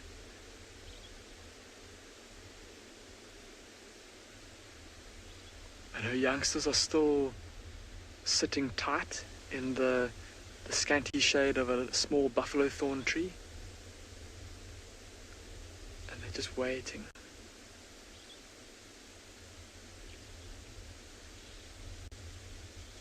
Look at how long the shadows are getting, everybody. Look at how the light has taken on that golden color of twilight. So she'll want to, if she is successful, firstly I think that this may be her last attempt for the day. I don't know how many times she has attempted hunts today, but this will certainly be the last with the sun going down. Chrissy, you're saying what a scene? What a scene indeed. Look at the beautiful mountains in the background. Just absolutely breathtaking. Hardly a cloud in the sky. The gentlest of breezes blowing over us. And amazing how she has just started. It's getting so hard to keep track of her now. She just goes behind a bush, and that amazing spotted coat of hers just helps her to blend in so well with the dead sticks and the long yellow grass.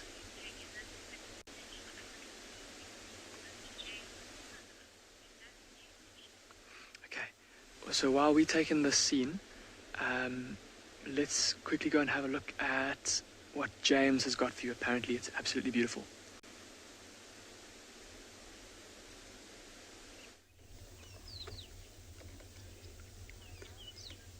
Similar to a cheetah. I don't think so. Well, what we have here is a fish eagle, which at last I checked was in a totally different class of animal altogether.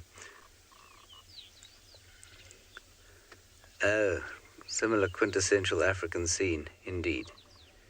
We have got a fish eagle having a drink on the ground, a hippo behind it, and what's interesting is that the fish eagle's got something to eat there. That big pile of muck just behind it, I think, is a barbel or catfish. The fish eagle has either scavenged or managed to catch itself. It just looks very big. Oh, and I didn't even notice its friend over there, BK.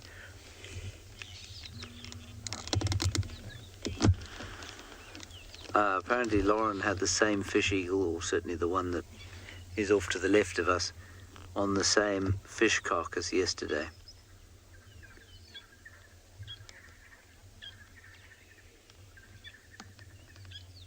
I wonder how close she managed to get. We didn't stop quite far away just because I don't want him to take off.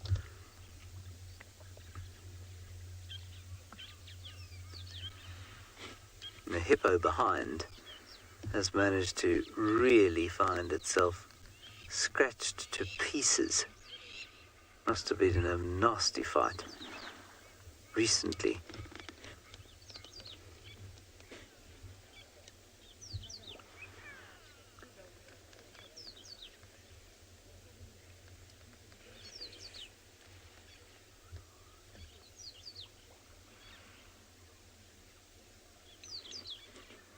I can only imagine how delicious that fish must be, having been rotting quietly in the sun for 2 days or so.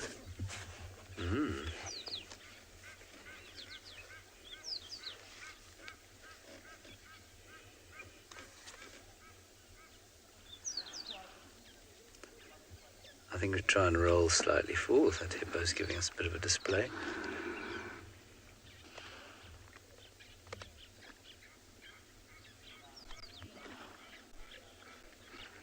No. Moi Noi, I'm sure it smells absolutely appalling. Thankfully the wind is...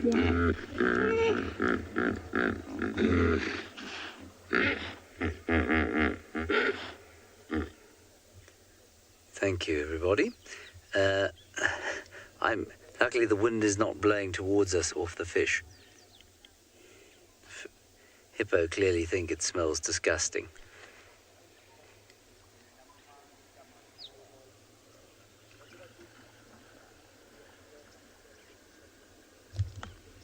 Oh, there he goes.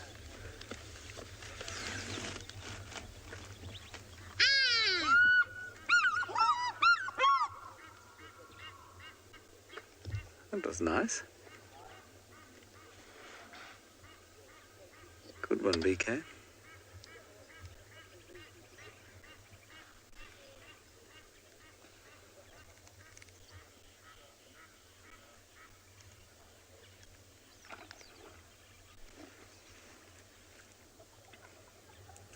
We'll sit here for a little bit longer, and then we'll probably head back to Djuma and see if we can find Thandi.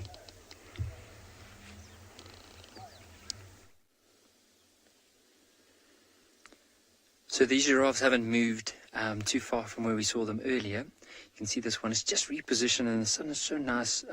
It's actually quite a beautiful light at the moment. You can see it's not harsh. It's like these golden colors. But what I wanted to mention earlier is I know some of the viewers the other day, we spoke about it in regards to how with giraffe, whenever they feed, they tend to feed into the wind. And of course, it plays a role that if there's any predator in front of them, they might be able to smell it. But also the other thing is, apparently trees have a way of communicating.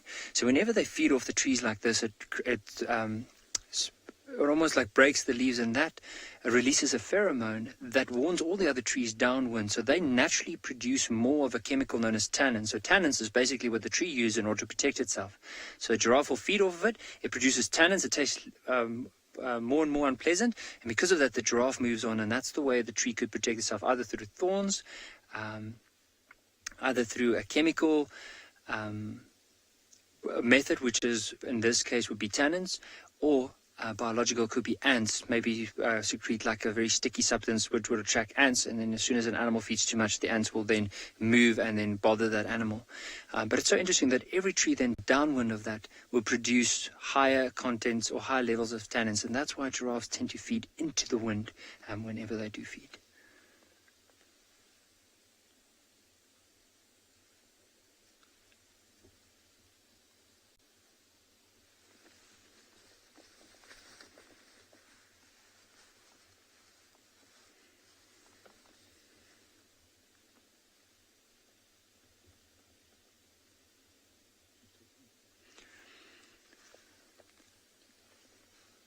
So you can just see this giraffe now moving. And also look at the very tip of his horns. You'll notice there was like these little bald patches.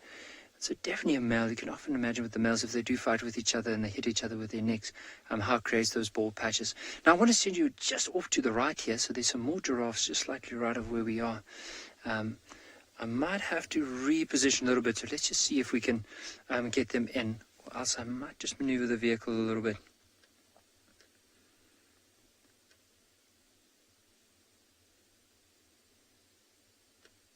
You notice there's quite a few of them, and as we mentioned earlier, I think when we had a look, all of them look like males, so it's probably just a small little bachelor herd that are together because of that safety in numbers. Remember, we always say that if there's quite a few males together, it's that whole thing about there's more eyes, more ears, and the safer they feel. Normally, the older they get and more dominant, the more likely they're going to be joining up with these loosely associated herds and look out for possible females to mate with. But for now, I think their main goal is just to look after one another, and basically just because of that safety in numbers.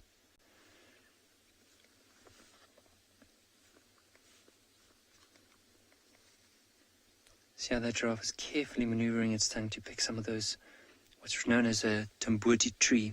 So the tambuti leaves off. Now the tree, for us, it's a toxic tree.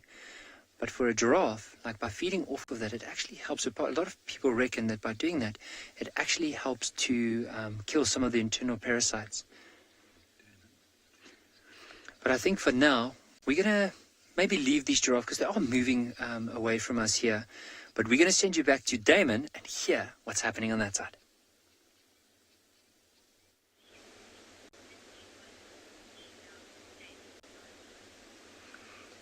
So this female cheetah has covered quite a bit of ground since you last saw us. She's right at the thicket where those impala last disappeared, but she's almost seems to have lost a bit of interest in the hunt. I don't know if those impala have come out the other side of that thicket and carried on, but while we have been sitting here, we suddenly saw her look off to the right, and we noticed a little side-striped jackal in the foreground here. I don't know if you can see him slinking through that long golden grass, and looking very intently at the female cheetah. And that's exactly, look at where he's sniffing right now. That's exactly where that cheetah walked earlier. I don't know if he's just smelling the area that she's been in.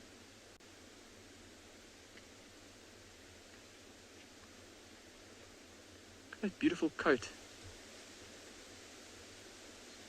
Lovely fluffy grey, and then with that white stripe down the side. So that white stripe coupled with his pretty light coloured back and the little white tail tip help us to identify him as a side-striped jackal. Look at, there he goes, trotting off. Not too alarmed by the presence of this cheetah. I'm sure if it were perhaps a leopard or a lion, something much more threatening to him, he might start to alarm call at the cheetah. Or, oh look, he's scent marking, lifting his leg. Well, I guess we know now. No, sorry, not lifting his leg, defecating. Oh, she's calling her cubs, everybody listen.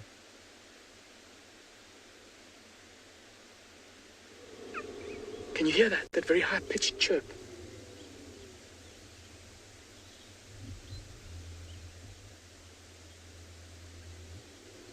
Hey, here come the cubs. The cubs are coming. The cubs are coming. They're running down the road. And the jackal's now running away. I wonder if the cubs are going to try and chase it. Look, they're running after it. Let's see what happens. Nah, not that interested.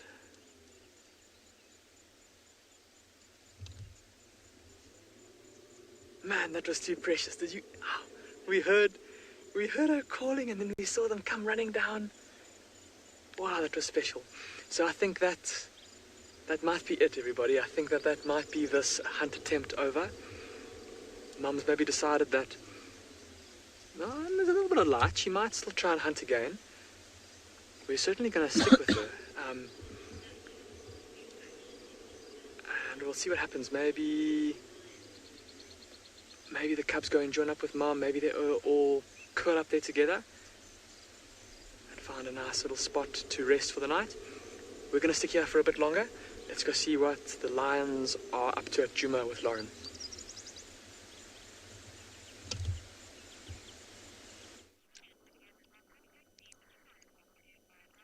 And the lions are not up to much, but we've had 4 vultures go overhead one by one.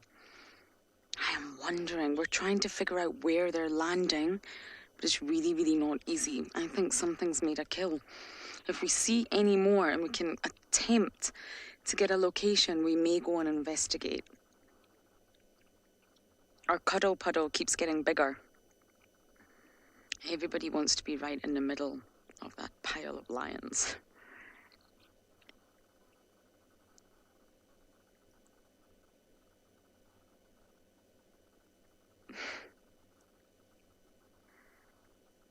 Ooh, gonna make me yawn soon, cubby.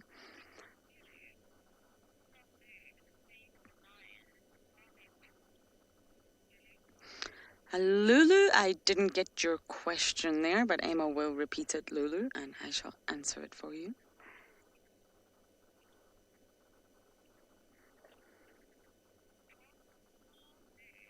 A fuller moon, Normally it favors the predators, or actually that's the wrong terminology. It doesn't favor any organism. It depends how they use it to their advantage. So predators, including your leopards, your lions, even hyenas, wild dogs and cheetahs, your top apex predators, all do use the ambient light from the full moon to hunt. It definitely works in their favour, but it does also work in the favour of the prey. And what you will find is when the moon is full or fuller at least, and it's really bright outside like it was last night, you will find that the prey behaves slightly differently. Most antelope species, for example, do have good night vision. It's not as good as the predators, but they can see at night, and therefore they will be able to see more. Oh, what is he looking at?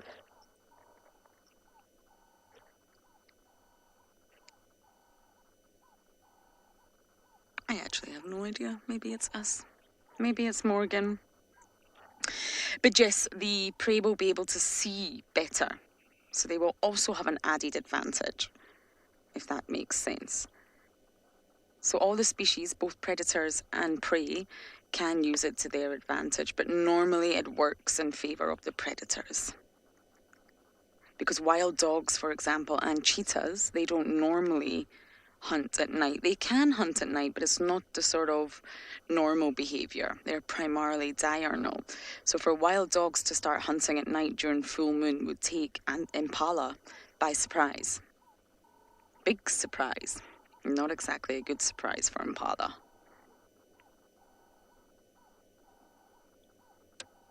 It would be so wonderful to see the Nkuhumas feed on a buffalo here in Djuma. For some reason, they always tend to make their kills just outside of Djuma.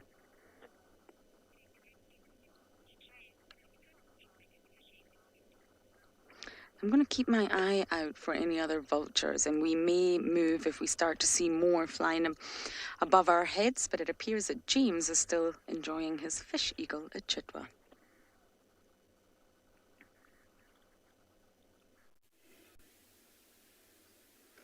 Yes, our birds have not moved at all. They are sitting in their tree. I think that is where they are going to remain for the rest of the day. The sun is about to dip below the western horizon, northwestern horizon really, this time of the year. And I think it's been a thoroughly pleasant time for the fish eagles, eating rotting catfish and watching the sun go down. It's a little bit like for you and me having a chocolate cake or a fruit cake and tea on Sunday afternoon and watching the sun go down. Maybe even a stiff gin and tonic.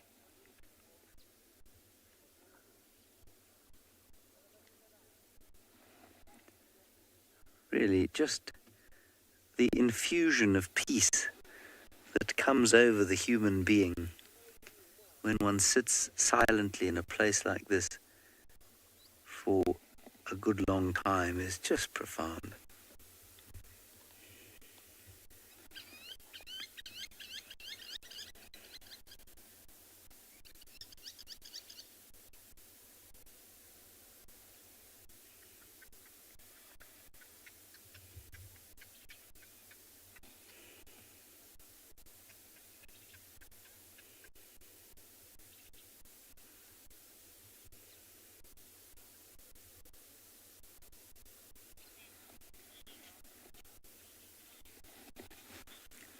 Well, Fish Eagle, thank you very much. You say what a stunning sight. I didn't see either of you two tweeting, but I'm most impressed that you're able to tweet from where you're sitting there.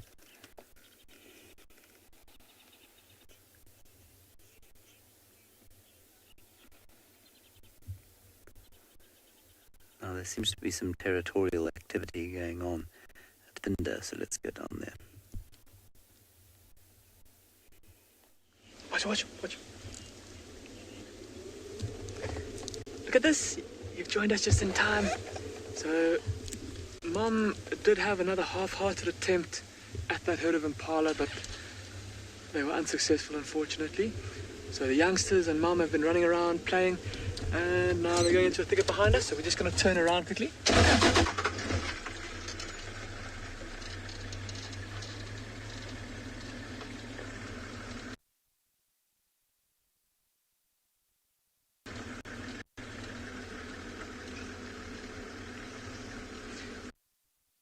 They've just gone through here, so we'll make our way around. They're going to come. It's been with these cheetah. from watching that mother trying to hunt the impala to seeing the cubs chasing the jackal.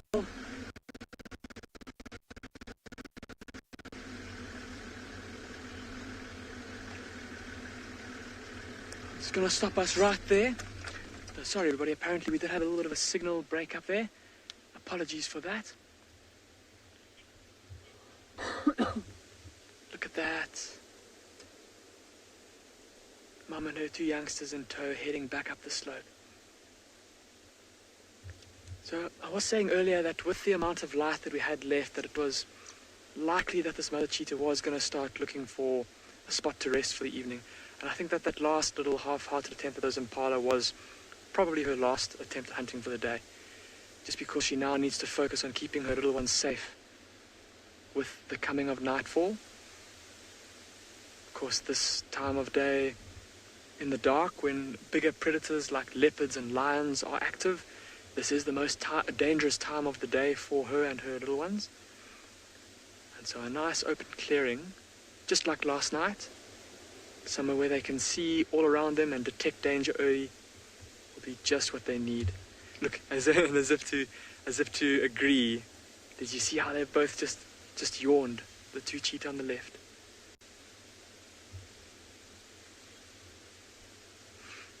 And with it being so open, and like I said earlier,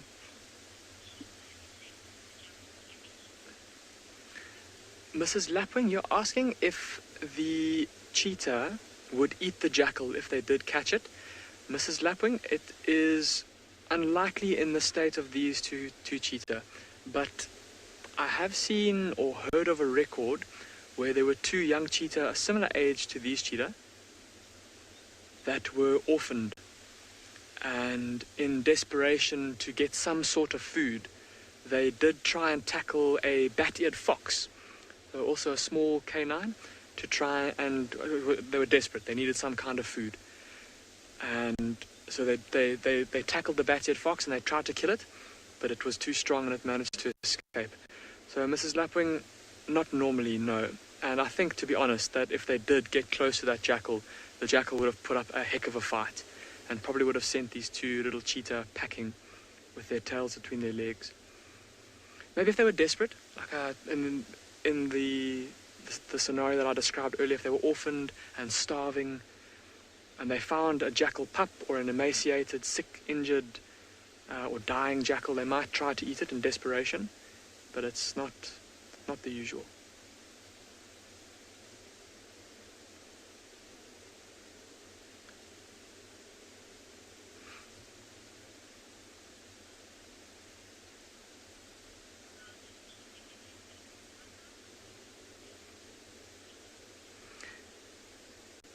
So I think we're gonna try for one more view of these cheetah, everybody. We'll just head a little bit upslope and try and get one last view for you all before we leave them for the night.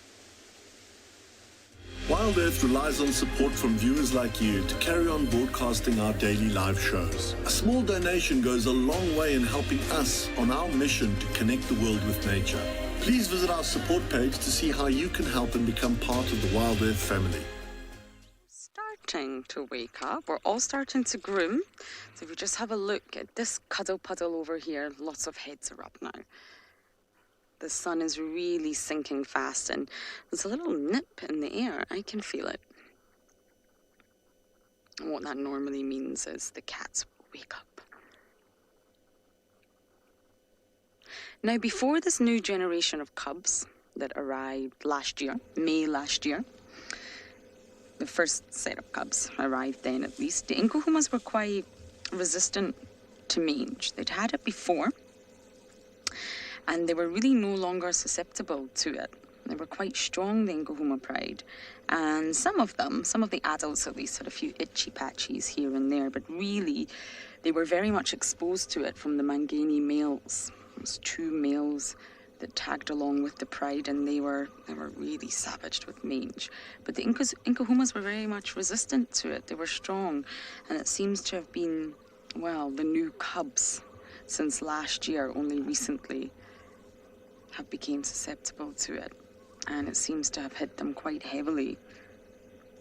But hopefully, by the time summer rolls around again, which will come sooner than we think, and the rains come, they really, really will sort of flush it out, and it'll help them, it'll help their skin immensely.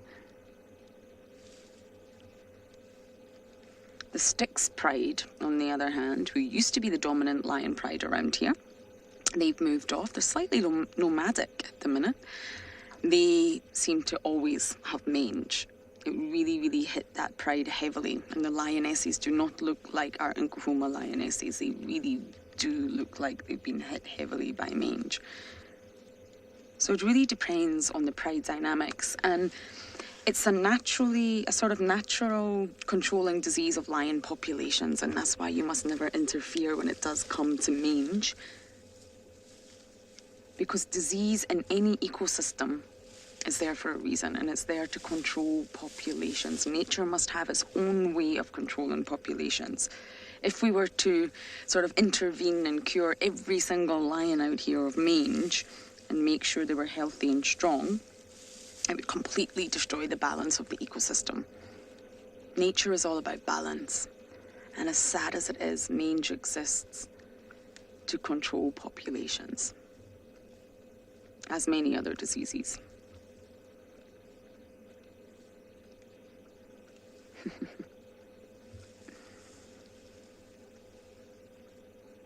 Two lionesses grooming simultaneously.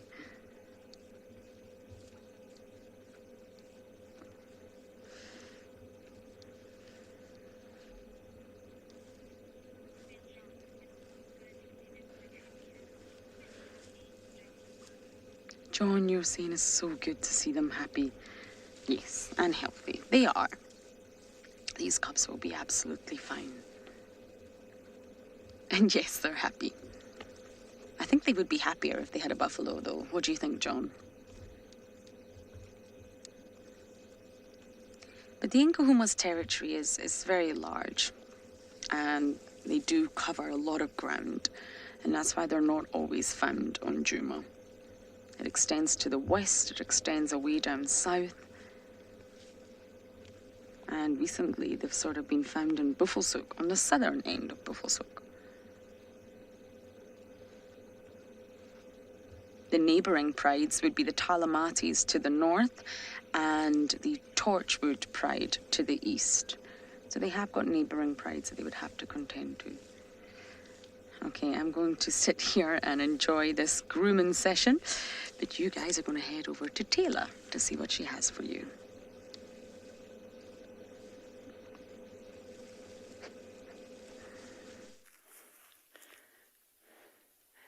Right, so this is quite exciting, actually. Some of you may remember yesterday afternoon and also this morning we had a beautiful big bull moving around with a herd. And yesterday afternoon on Sunset Safari, I thought it was Kumo, but I was really confused because this elephant didn't have a collar. Now, Kumo is one of the elephants that is tracked and is being studied by Elephants Alive. So we got a call from the team at Elephants Alive asking us if we wouldn't mind going to check, because the collar was not moving, which is obviously quite scary. So look who has broken his collar. Kumo has ripped it off. I think what's happened is it's just sort of worn a little bit over here. But you can see the material that they've used. I don't even know what type it is, but it has worn a fair amount. There's quite a few little places where it has broken. And as you can imagine, elephants are quite tough and hardy when they go walking through the vegetation. They kind of, I don't know, I suppose, hook on all sorts of trees. They're quite rough with one another, pushing each other around then when they swim. So that's quite cool though. So I'm glad Kumo was okay. So I'm like 100% certain that that big elephant was Kumo. Are those elephants? There's elephants making weird noises in the distance. So this is where the transmitter is and the battery is inside this little casing here. And then it doesn't last for very long, between 2 and 5 years or so before the battery will die and it will stop giving off a signal. And then what you've seen in the, let me drop that, it's heavy. And then what you've seen is this bit that hangs down. This is just a slight weight to make sure that it stays the way that it should, otherwise it'll move around quite a bit. But quite interesting. It's heavy. It's not too heavy, not for an elephant. It wouldn't be anything. I mean, I'm going to try and get it back to the car.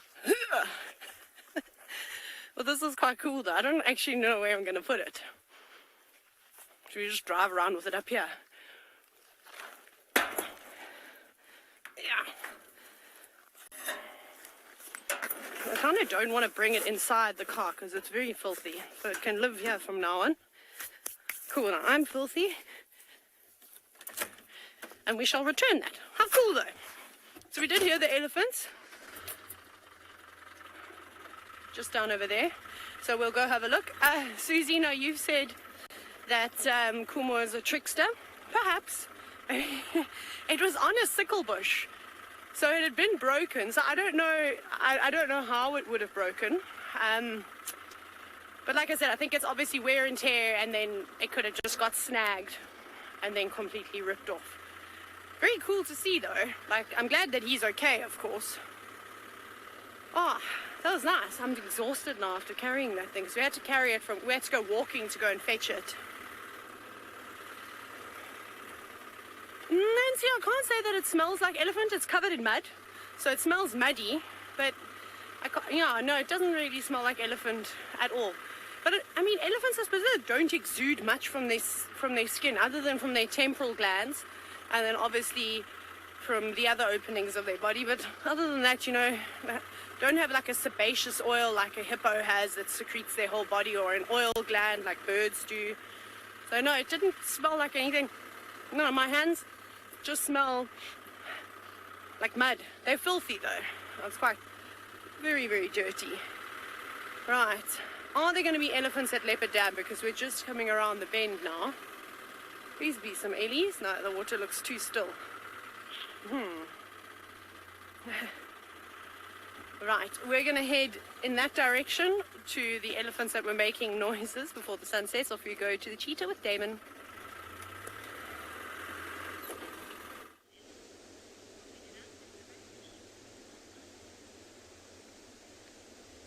Have a look at Mom staring off into the sunset. And the two youngsters busy grooming themselves after a long day of walking. They've covered quite some distance, everyone, since we first found them early this morning.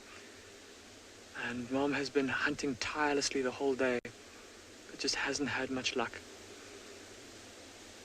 But tomorrow's a new day, and she will no doubt try again. And with these clearings, with the thickets in between them, there's plenty of potential prey here for her, like impalas, and in the slightly denser bush in Nyala, that she might be able to hunt tomorrow. With it's full moon tonight, so with the moon being so bright, she and her youngsters might move a little bit in the dark, but probably not too far from here. And what an amazing 48 hours it has been with this female cheetah. Remember yesterday afternoon how we watched her chase that herd of impala, and now today she again had us in suspense as she tried her luck again with another herd of impala. Incredible to see those little cubs come running to her call and watching them chase that jackal.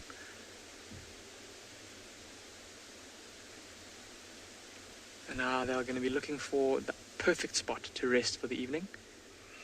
Like I said earlier, look at how clear the sky is. Very little cloud, or very few clouds.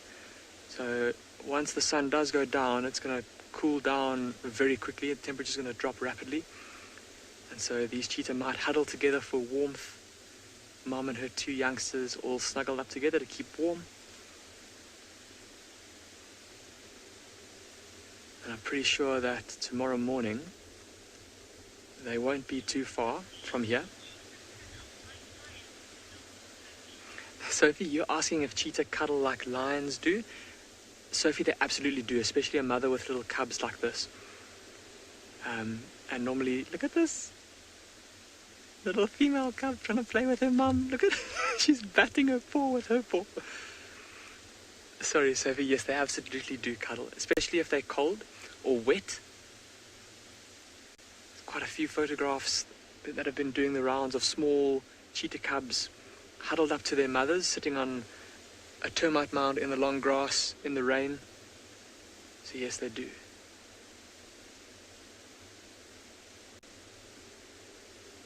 what a privilege it's been to spend the amount of time that we have with this mother and her youngsters.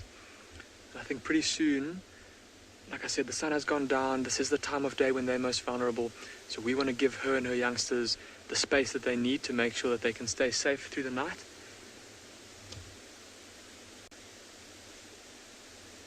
Look at how alert Mom is, scanning all around her, listening to the sound. There's impala snorting behind us.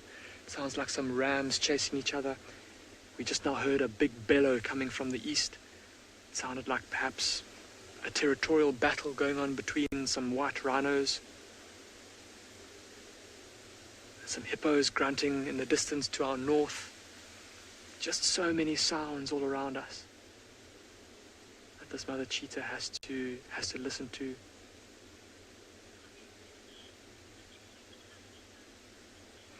Cindy, you're saying this is such cute family time.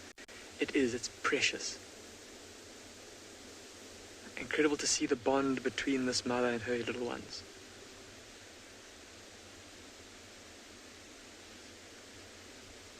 And Mom, obviously not quite happy with the spot that they've got to rest for the night.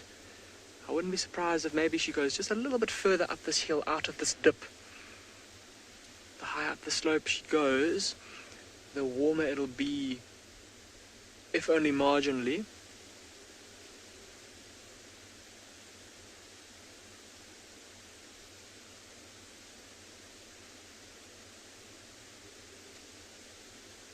Just moving through the long grass.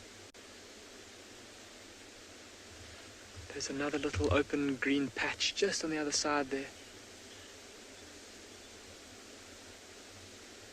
Once again, amazing to see how they just disappear in that long grass. You can just imagine if they were stalking some impala, if they were moving really slowly, they would hardly be able to be seen. Sorry. Okay, everyone. These cheetah have been absolutely incredible this afternoon. I'm sure you'll all agree. We're going to give them the space that they need for the night, and we're going to go and see what else we can find for you this evening.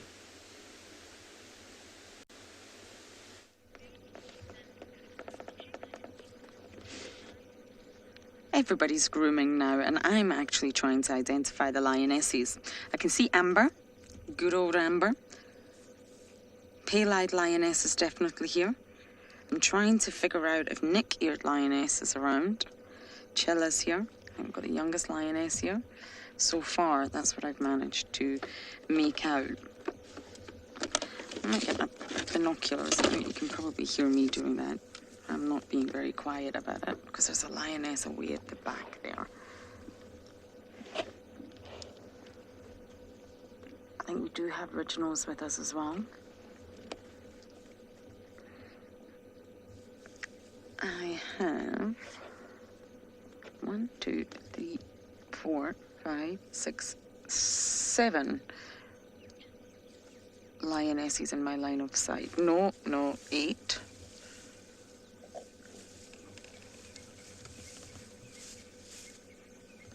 I think everybody's...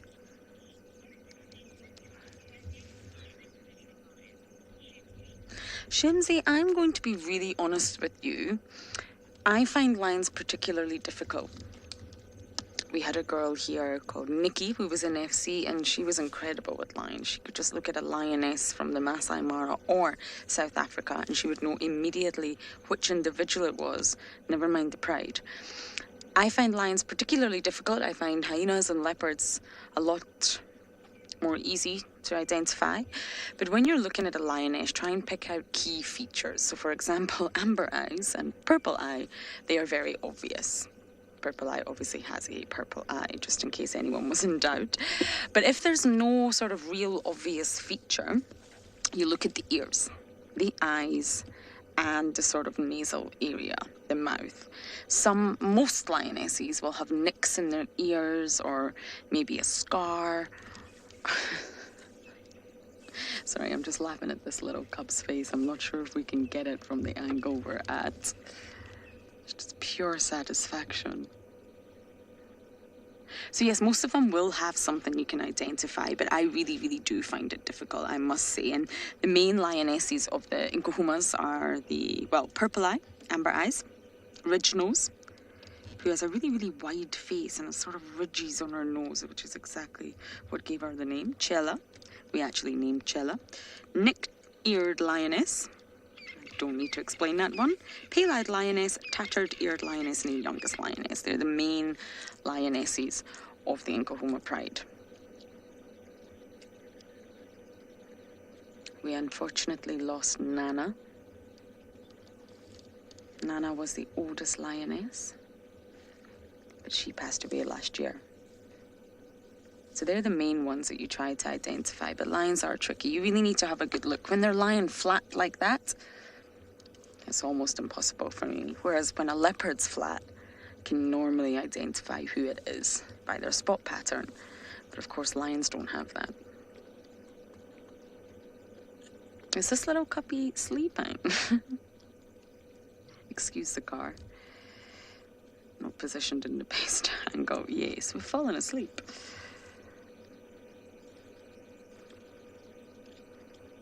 Like a baby falling asleep, eating its dinner.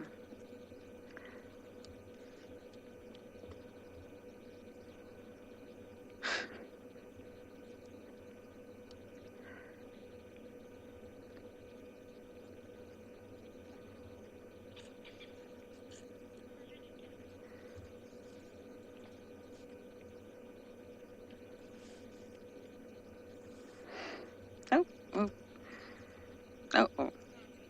Not quite fully asleep. This is making me feel sleepy watching these little ones. So as I sit here and enjoy every moment with our precious Nkuhumas, it seems that TAYLA has came across an elephant bottom.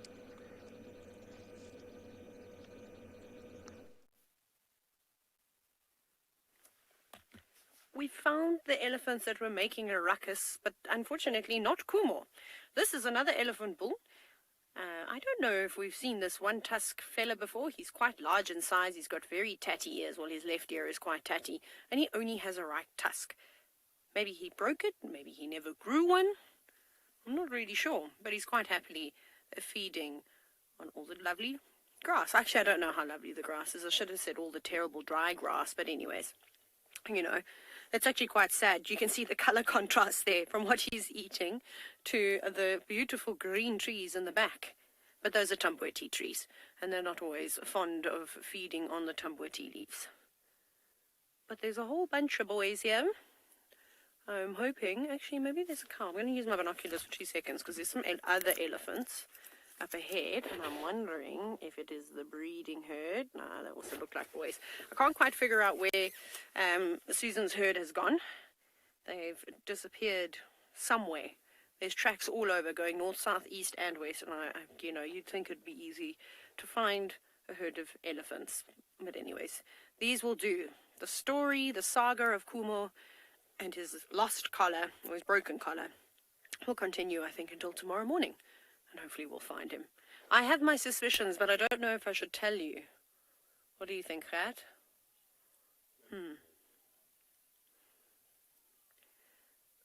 Now, Sassy Kathy, I don't know if he's going to get another collar. They've been doing so many studies on him already. I'm sure they'll, at some point, they would do something like that.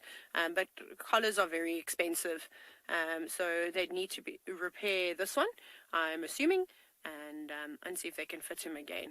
So maybe, maybe not, but I'll keep you posted. I think it would be a waste to just stop monitoring him now, seeing as though they've already got so much information on him. I think I'm going to wait and tell you my story tomorrow about what I think happened. It's a far-fetched story, be warned. Is it a little elephant? No, there are. Hang on, I'm going to go forward because I think the breeding herd is just coming up ahead. So we'll catch them in the last of the light. But you're going to go somewhere else now while I get to that point.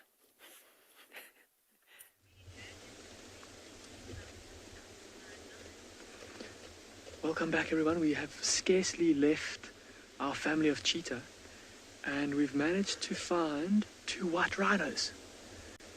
A mother and her youngster, busy heading off into the sunset, and they're being trailed by an enormous male. And he's about to cross the road in front of us. And remember earlier I said I could hear some bellowing, and I thought that it sounded like rhinos fighting. Now, having now found these rhinos, I think that's what probably is going on here. And it seems like we keep finding rhinos where there's males trying to mate with females, but the females are not interested. Because that's exactly, again, what I think is going on here. This bull's probably been trying to court this cow, and she's been rebuffing his efforts. And that's typical behavior for a white rhino that's not quite ready to mate yet. If the bull... Oh, listen. Listen. Listen to the sounds they're making. This is exactly what's happening. He's following her, and she's not happy. She's making those hissing sounds, and she might even bellow at him if he comes any closer. I know he's just a little bit concealed behind the bush there for now.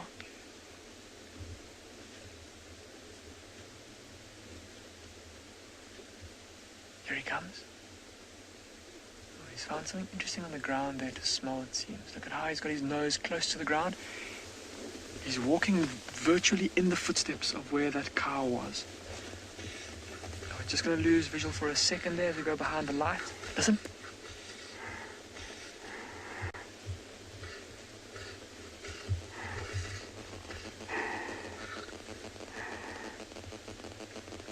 Can you hear those huffing sounds? That is both the male and the female. They're both making those sounds. That's him saying to her, I don't mean you any harm. I'm just coming to investigate you. And that's her saying back to him, I don't want you to come and investigate me. Poor guy.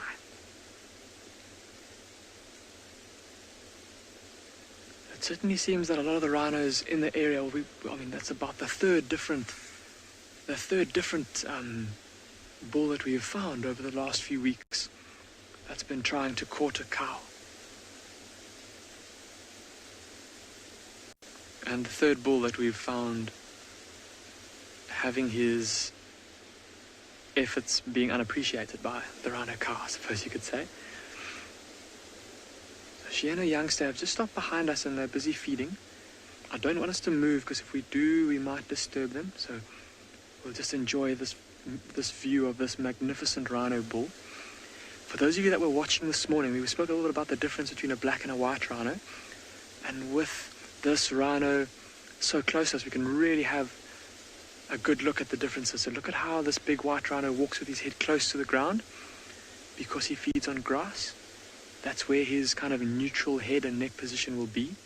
But if he does lift his head, keep a lookout for the big bunch of muscle that kind of bunches up on the top of his neck, just in front of his shoulder. Now in the black rhino, because it feeds on leaves and twigs, like I said this morning, when it holds its head out in front, there's no big bump on the back of the neck.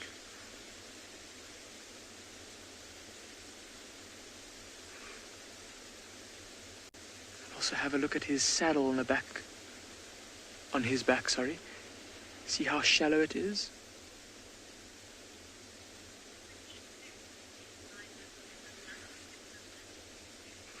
Luke, you're asking if rhinos have an equivalent to must in elephants.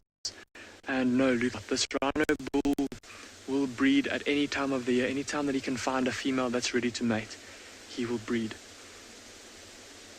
Well, of course, after a lengthy courting process. And if he's able to find a female that is accepting to his advances, I'm going to keep quiet. Listen to him feeding.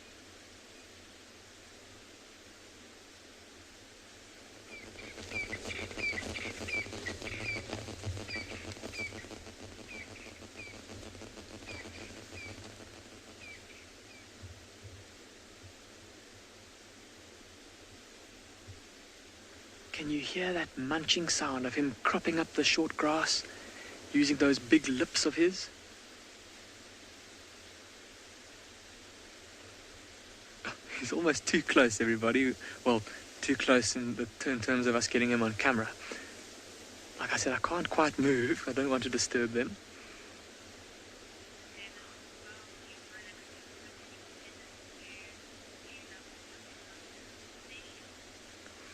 Okay, while our rhinos keep coming closer to us and we wait for a chance to turn around, let's go and see what TAYLA has got for you over at Pride Lands.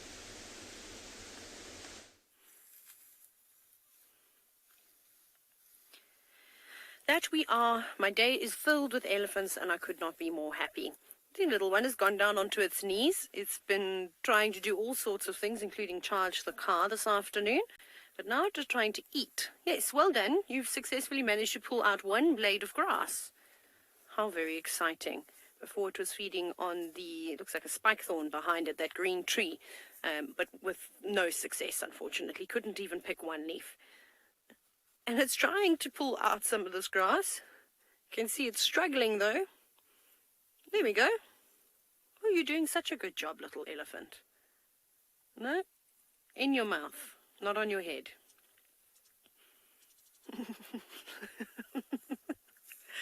Look at Mom ushering it away, saying, no, no, leave the people alone. Good, Mom. And then it might come back again because we've got our favorite elephant that's going to come and say hello to us, I have no doubt, at some point, because she's standing on the road in front of us. Hi, little elephant and cow. See you next time. There she is. She's being bullied. Ha! Good. Please give her a taste of her own medicine because she deserves it. So that's Susan on the right-hand side is a young bull. There's another elephant that looks like trouble. Can you just see that? See the way that it's just kind of walking up, sort of sticking its trunk out. I'm feeding. I'm not really feeding. I'm going to walk on this side of the road now. You'll never suspect that I'm maybe going to come up towards a car. Now I'm smelling you. All displacement behavior. Very typical of elephant bulls. But maybe he's not going to come and give us any trouble. But they think they're so sneaky. So sneaky.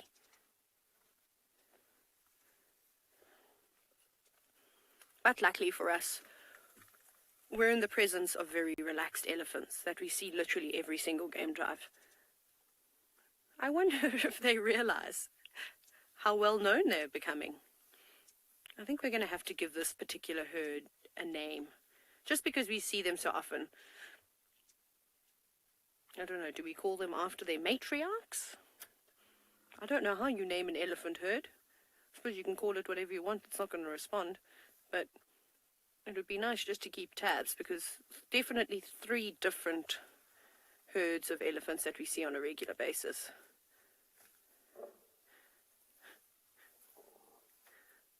All feeding on the grass. I wonder what grass they're eating. I was just having a look. Looks like a lot of tassel 3 awn grass that they're feeding on.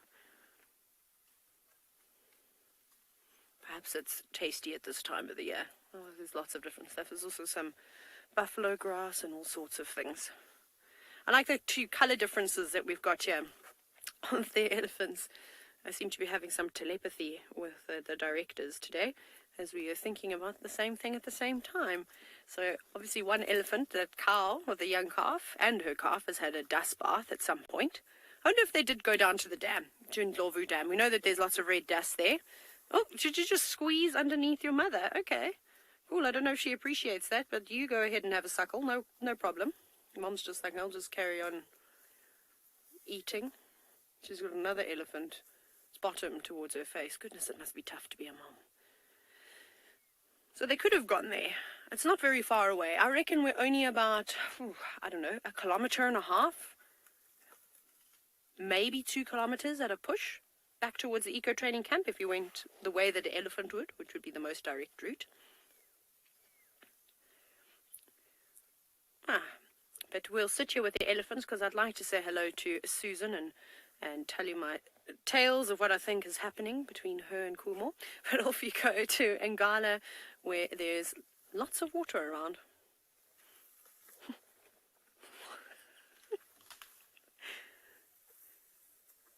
So we carried on to go and see if we can possibly find any sounds of lions And we got through this beautiful waterhole, and you can see the sun just slowly starting to set in the back. And there's quite a lot of these golden colors. But right in front of us here, there's quite a few hippos. So I'm going to ask if we can move a little bit closer to them. You'll notice they are getting a little bit more restless now. And it might be that time of the evening when they do start to eventually move out of the water. But what I'm hoping for is that these hippos would grunt for us. So often this time of the evening, you might hear that. Just look at the one yawning. It's just such a beautiful scene.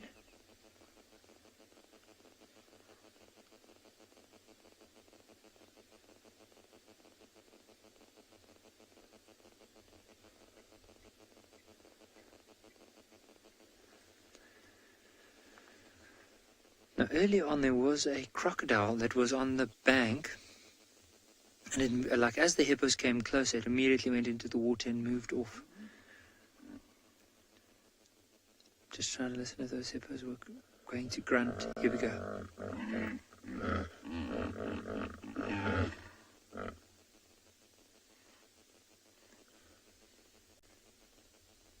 How beautiful was that noise?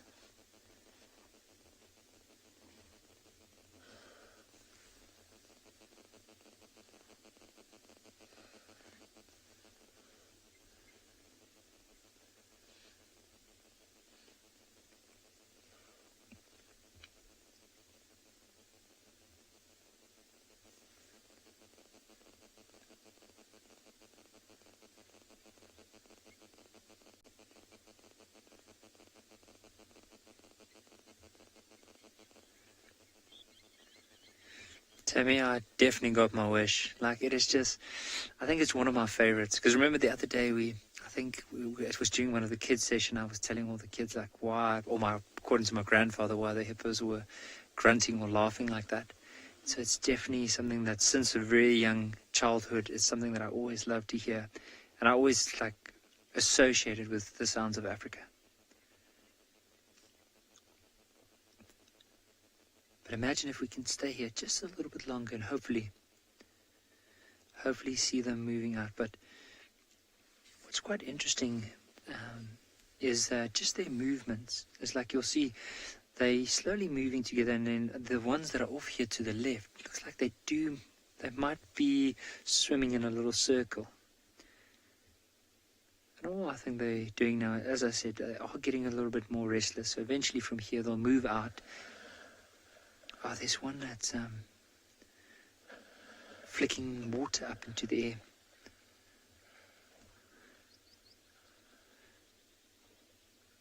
And it's hard to see. I mean, the light is slowly fading on us. But I wonder if it's like a big bull, maybe a big cow.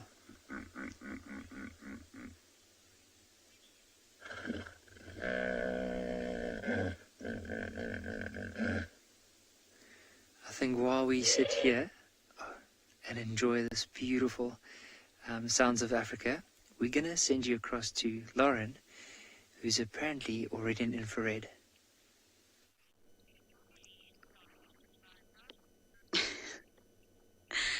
We do have lions, I promise. I think there's more just about to appear. They're walking single file. We had a good look at Purple Eye. Purple Eye's here. Every single one of them has sniffed this exact spot and did the flaming grimace. So they're smelling something, they're tasting something.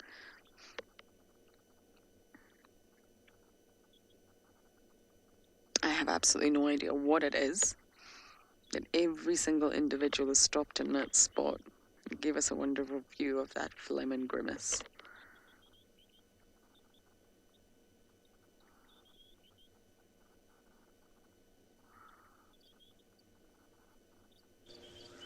A lot of them are very heavily scarred, circular scars, which makes you think claws or horns. This one's got a limp.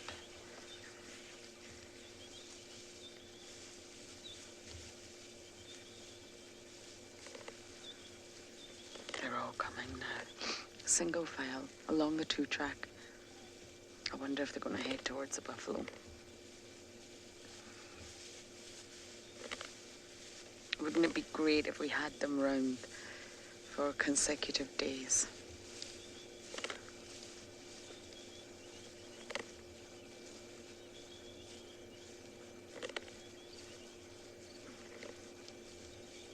I'll need to be careful to think when this trail of lions ends. Oh, you see that mark on the bottom there? You just got a brief view. That's a big patch of hair loss from mange. Okay, I think that was the last of them, which means that... Oh, no. I'm wrong. It's not the last of them.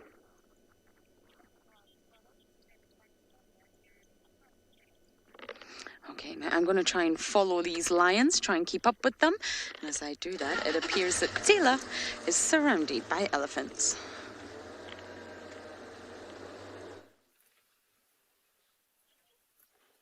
We are indeed, Susan. And this elephant has decided that she wants to obviously feed on the tree right behind the car. Now, the elephants have pushed over a scented thorn into the middle of the road. We can't actually use it anymore. Stop it now. Don't be rude. She's been eating here for like the last, well, since she saw her, she walked around the car. She smelled Kumo's collar. And now she's tucking on in a tree that they actually pushed it down a few weeks ago. But it's so big that I can't even move it. I don't think I'll even be able to tow it out of the way. So if you can just eat the whole tree, that would be great. They've all been feeding on it. Every elephant that's come past has been pulling off the sort of small branches and chewing down on it, but she has got no idea of personal space, this elephant. I mean, like with most elephants, they give you a little bit of room, and she cannot help herself. Anyways, I had to have a talking to her this morning because she got a little bit too cheeky and she was sulking with me. She was not happy at all, but now we're talking things through. Anyways, I wanted to tell you about what I think is happening. Okay, and I'm obviously joking. Please don't take me seriously. Susan. Don't. I just have to watch her. It's getting very dark, but I think that Kumo lost his collar on purpose because he's worried about what the public might say about his relationship with this elephant. No, I'm joking, because of the age difference. No, I definitely don't think that that's what's going on, but it's just quite funny how it's all happened. It's obviously happened fairly recently as well, maybe in the last day or two. Susan, I would really like to go home now because it's getting dark. Hi, big girl. And we don't have infrared. Hello, girl. Don't you want to go and walk past that other elephant? Hello, good girl. She wants to feed there as well. They've been pulling branches away. Please don't also come and feed on the vehicle. Or you're going to just feed there. Okay, she's happily going to eat over there.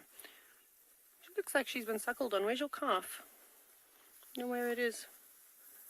Maybe it's run along with some of the others. Not uncommon for a little elephant to be off playing with someone else. Oh, big tusk. Oh, look at that, how she's reprimanding that bull.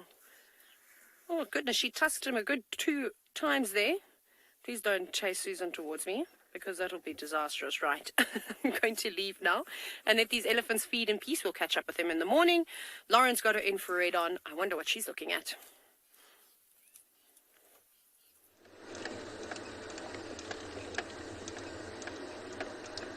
The lions are just somewhere in the block here. Now, I chose not to bash through after them, behind them, because there's little cubs. You don't want to follow behind cubs at night like that. It's not safe for the cubs or for us to really do that. It's not nice. So their trajectory is this way, and I'm hoping that I can just see them all coming through the thicket. If we don't, that's absolutely fine. We've had a wonderful sighting with them. But when there's cubs that young, I don't like to bash through in the dark. We obviously have infrared on, which is an amazing piece of technology, and you don't want to bash through with all your lights on. I don't think that's a great idea. So hopefully we'll either hear them or spot some eye shine.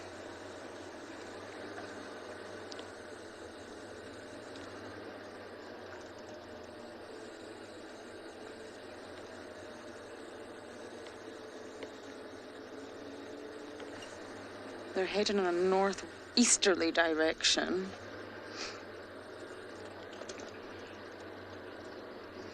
Scott, It really depends on the lion. They sort of say that lions sleep for about 20 hours a day.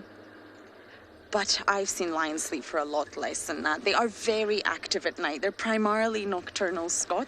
So what that means is they'll walk great distances at night time, really far. They'll hunt at night, they'll scent mark, they'll patrol, and this all eats into their energy budget. It's all about energy when you're an organism. And yes, it requires a lot of energy to do all of those things. And therefore, when it comes to daytime, they're shattered, they're tired, and they need to sleep. And that's exactly why we see them snoozing. They need to recuperate, they need to rest, they need to digest and ensure that they don't go into energy deficit and that they stay in the surplus. So we often tease lions for being very lazy, but actually, to be fair to them, they're very active at night time. And all of the things that they do at night time requires a lot of energy. The lioness is looking out for the cubs, constantly making sure everyone's together, constantly communicating, coordinating. It all takes a lot of energy. So they do say 20 hours a day, but I'm not entirely sure I agree with that.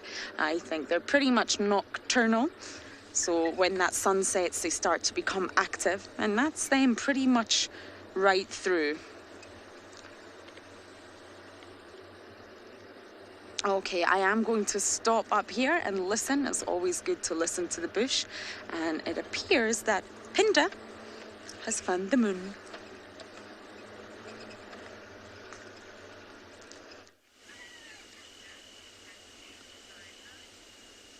Just listen carefully, everybody.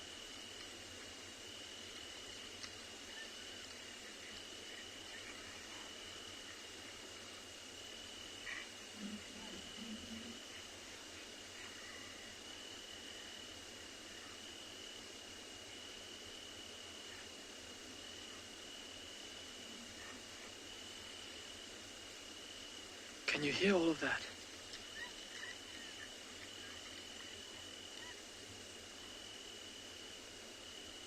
All of that grunting and bellowing is those same rhinos, everybody. They're somewhere in the bushes out to our east. And that's that mother rhino telling that bull to get out of here.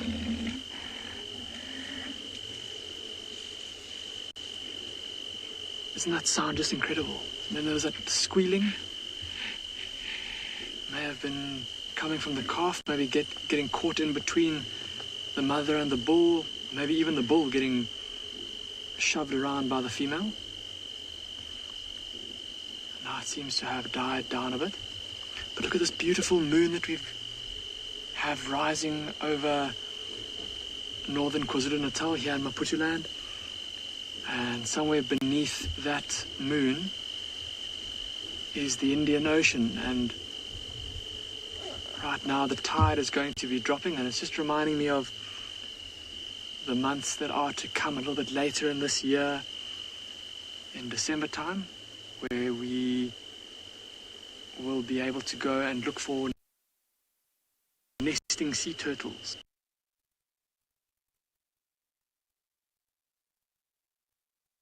Turtle.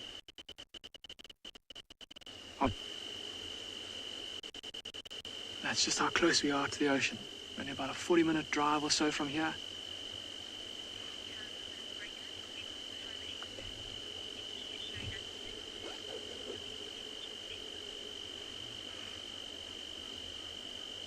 So, apparently Lauren was talking about which will benefit, predator or prey, tonight under the light of this full moon. And I wonder if that female cheetah that we saw earlier is maybe going to move a little bit tonight and maybe try and see if she can procure some food for herself under the light of the full moon. But in the meantime, apparently we've been challenged to a moon off by NIKKI and see what the moon looks like there.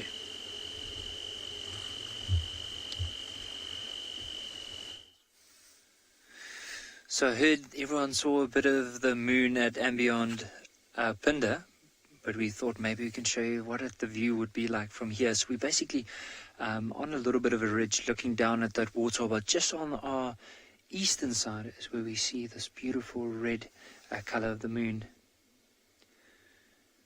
And hopefully that will bring us a lot of good luck as we carry on with our lion search this evening. Now we're hoping, so normally we always say like last minute leopard, but this afternoon or this evening, we're going to try last minute lion. So after seeing that beautiful moon for now, I think what we're going to do is let's carry on with our drive and see if we can get these lions. So we are going to go into infrared now. 1, 2, 3. There we go. So let's keep a good lookout. We'll see if we can find any signs of these lions. So what I'm also was hoping for is being at this waterhole, I was hoping that there would have been a good chance of possibly hearing lions, maybe those male lions calling, but we haven't heard anything yet. So what we're going to do now is carry on and hopefully we'll be able to spot one of them on our way back towards the camp.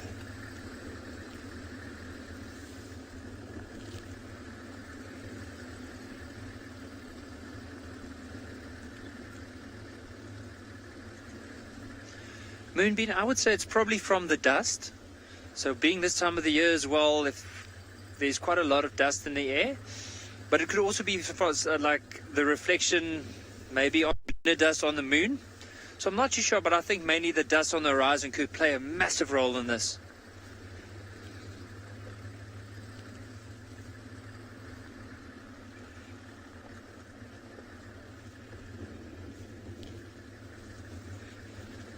Maybe even a last-minute chameleon one. Oh, won't be bad. Or bush baby. I mean, these are some of the little animals that we could be looking out for. Oh, there's actually a scrub here right in the road. So I'm just going to switch off. See if we can move on this side. So right over here, Owen, right in front of me.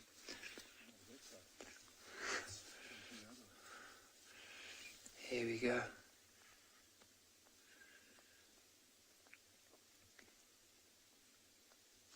So often in the late in the afternoon, early evening, the scrubbies will come out. But it seems to me this one has moved off. I think while he's moving off, let's do the same and carry on with our line search. So apparently Taylor wants to join this moon competition. So let's send you across, and I would love to hear some feedback. Where the moon shone the brightest.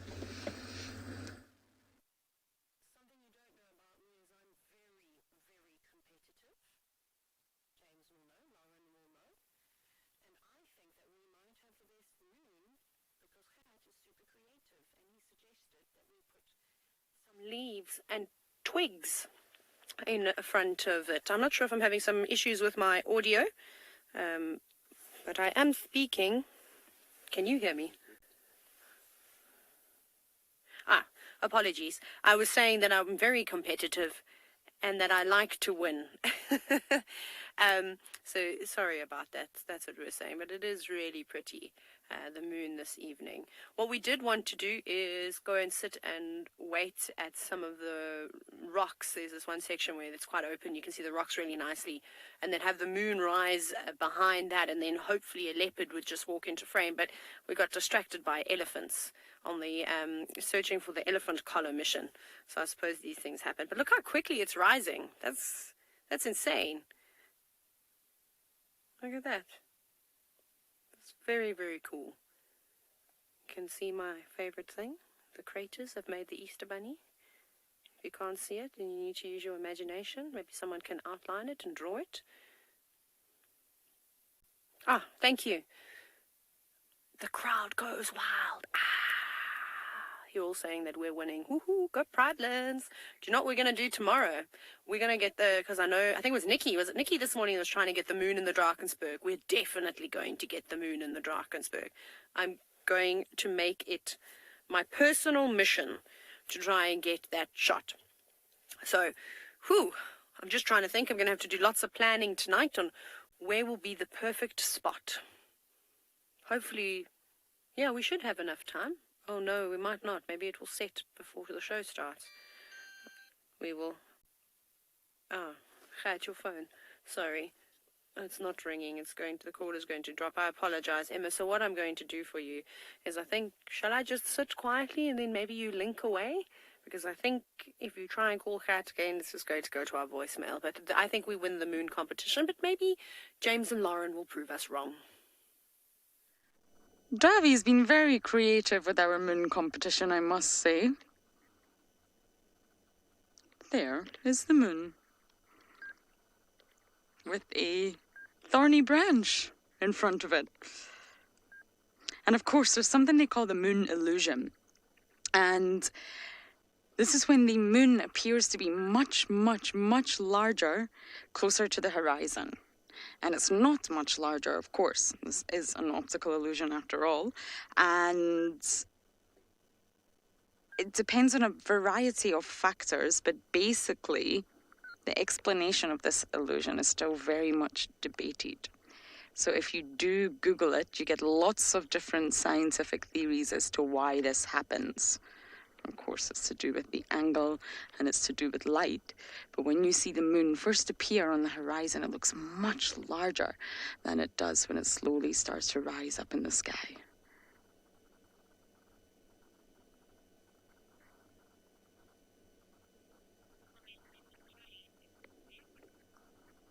Ooh, Davi, Linda Poley says this is the best one.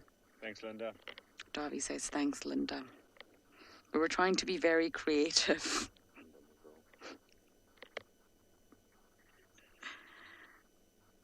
I think everyone had to show the moon. There's no way you can ignore the giant ball of cheese in the sky.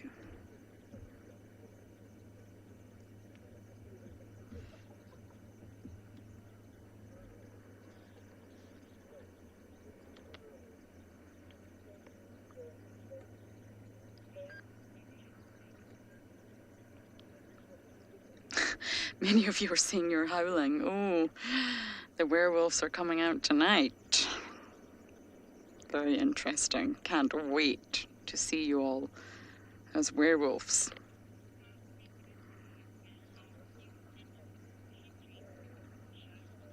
Apparently everyone is getting involved now. I'm very much looking forward to a night of no sleep, as it is full moon, and Mr. Hendry wants to show you his.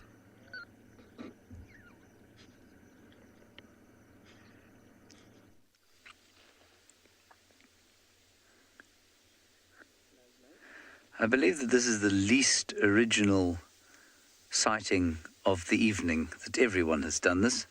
I currently can't actually see what we're filming, but what I'm looking at is particularly impressive, I think. A massive, massive moon, probably born of the dust in the atmosphere. And it was l'orange when it came up. It looked like a giant clementine coming up over the horizon. Most impressive. We've come towards the Djuma Dam because the dam cam picked up a leopard there. I'm afraid my luck ran out this morning and we've been unable to find her. We're still hoping in the last minute we might get a glimpse, but I'm not sure. Just beautiful, and in the background, a fiery neck nightjar.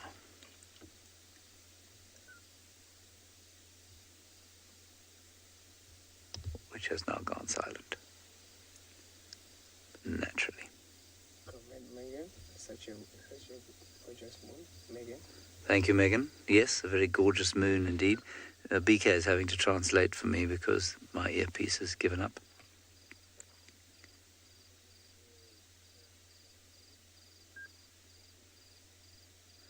You can see the rabbit very clearly. You see it, BK? You see the rabbit in the moon? No. Can you not see it? Look closely, you will see the rabbit on the moon. 40 seconds. Now she's closing with us. Fantastic. I think what I'll do, everybody, because I can't actually hear the director, is bid you all a fond farewell. So thank you very much for joining us, for your questions and comments. We'll see you tomorrow morning, of course. And I'll let you just listen to the sounds of the bush for the final 15 seconds. Bye-bye.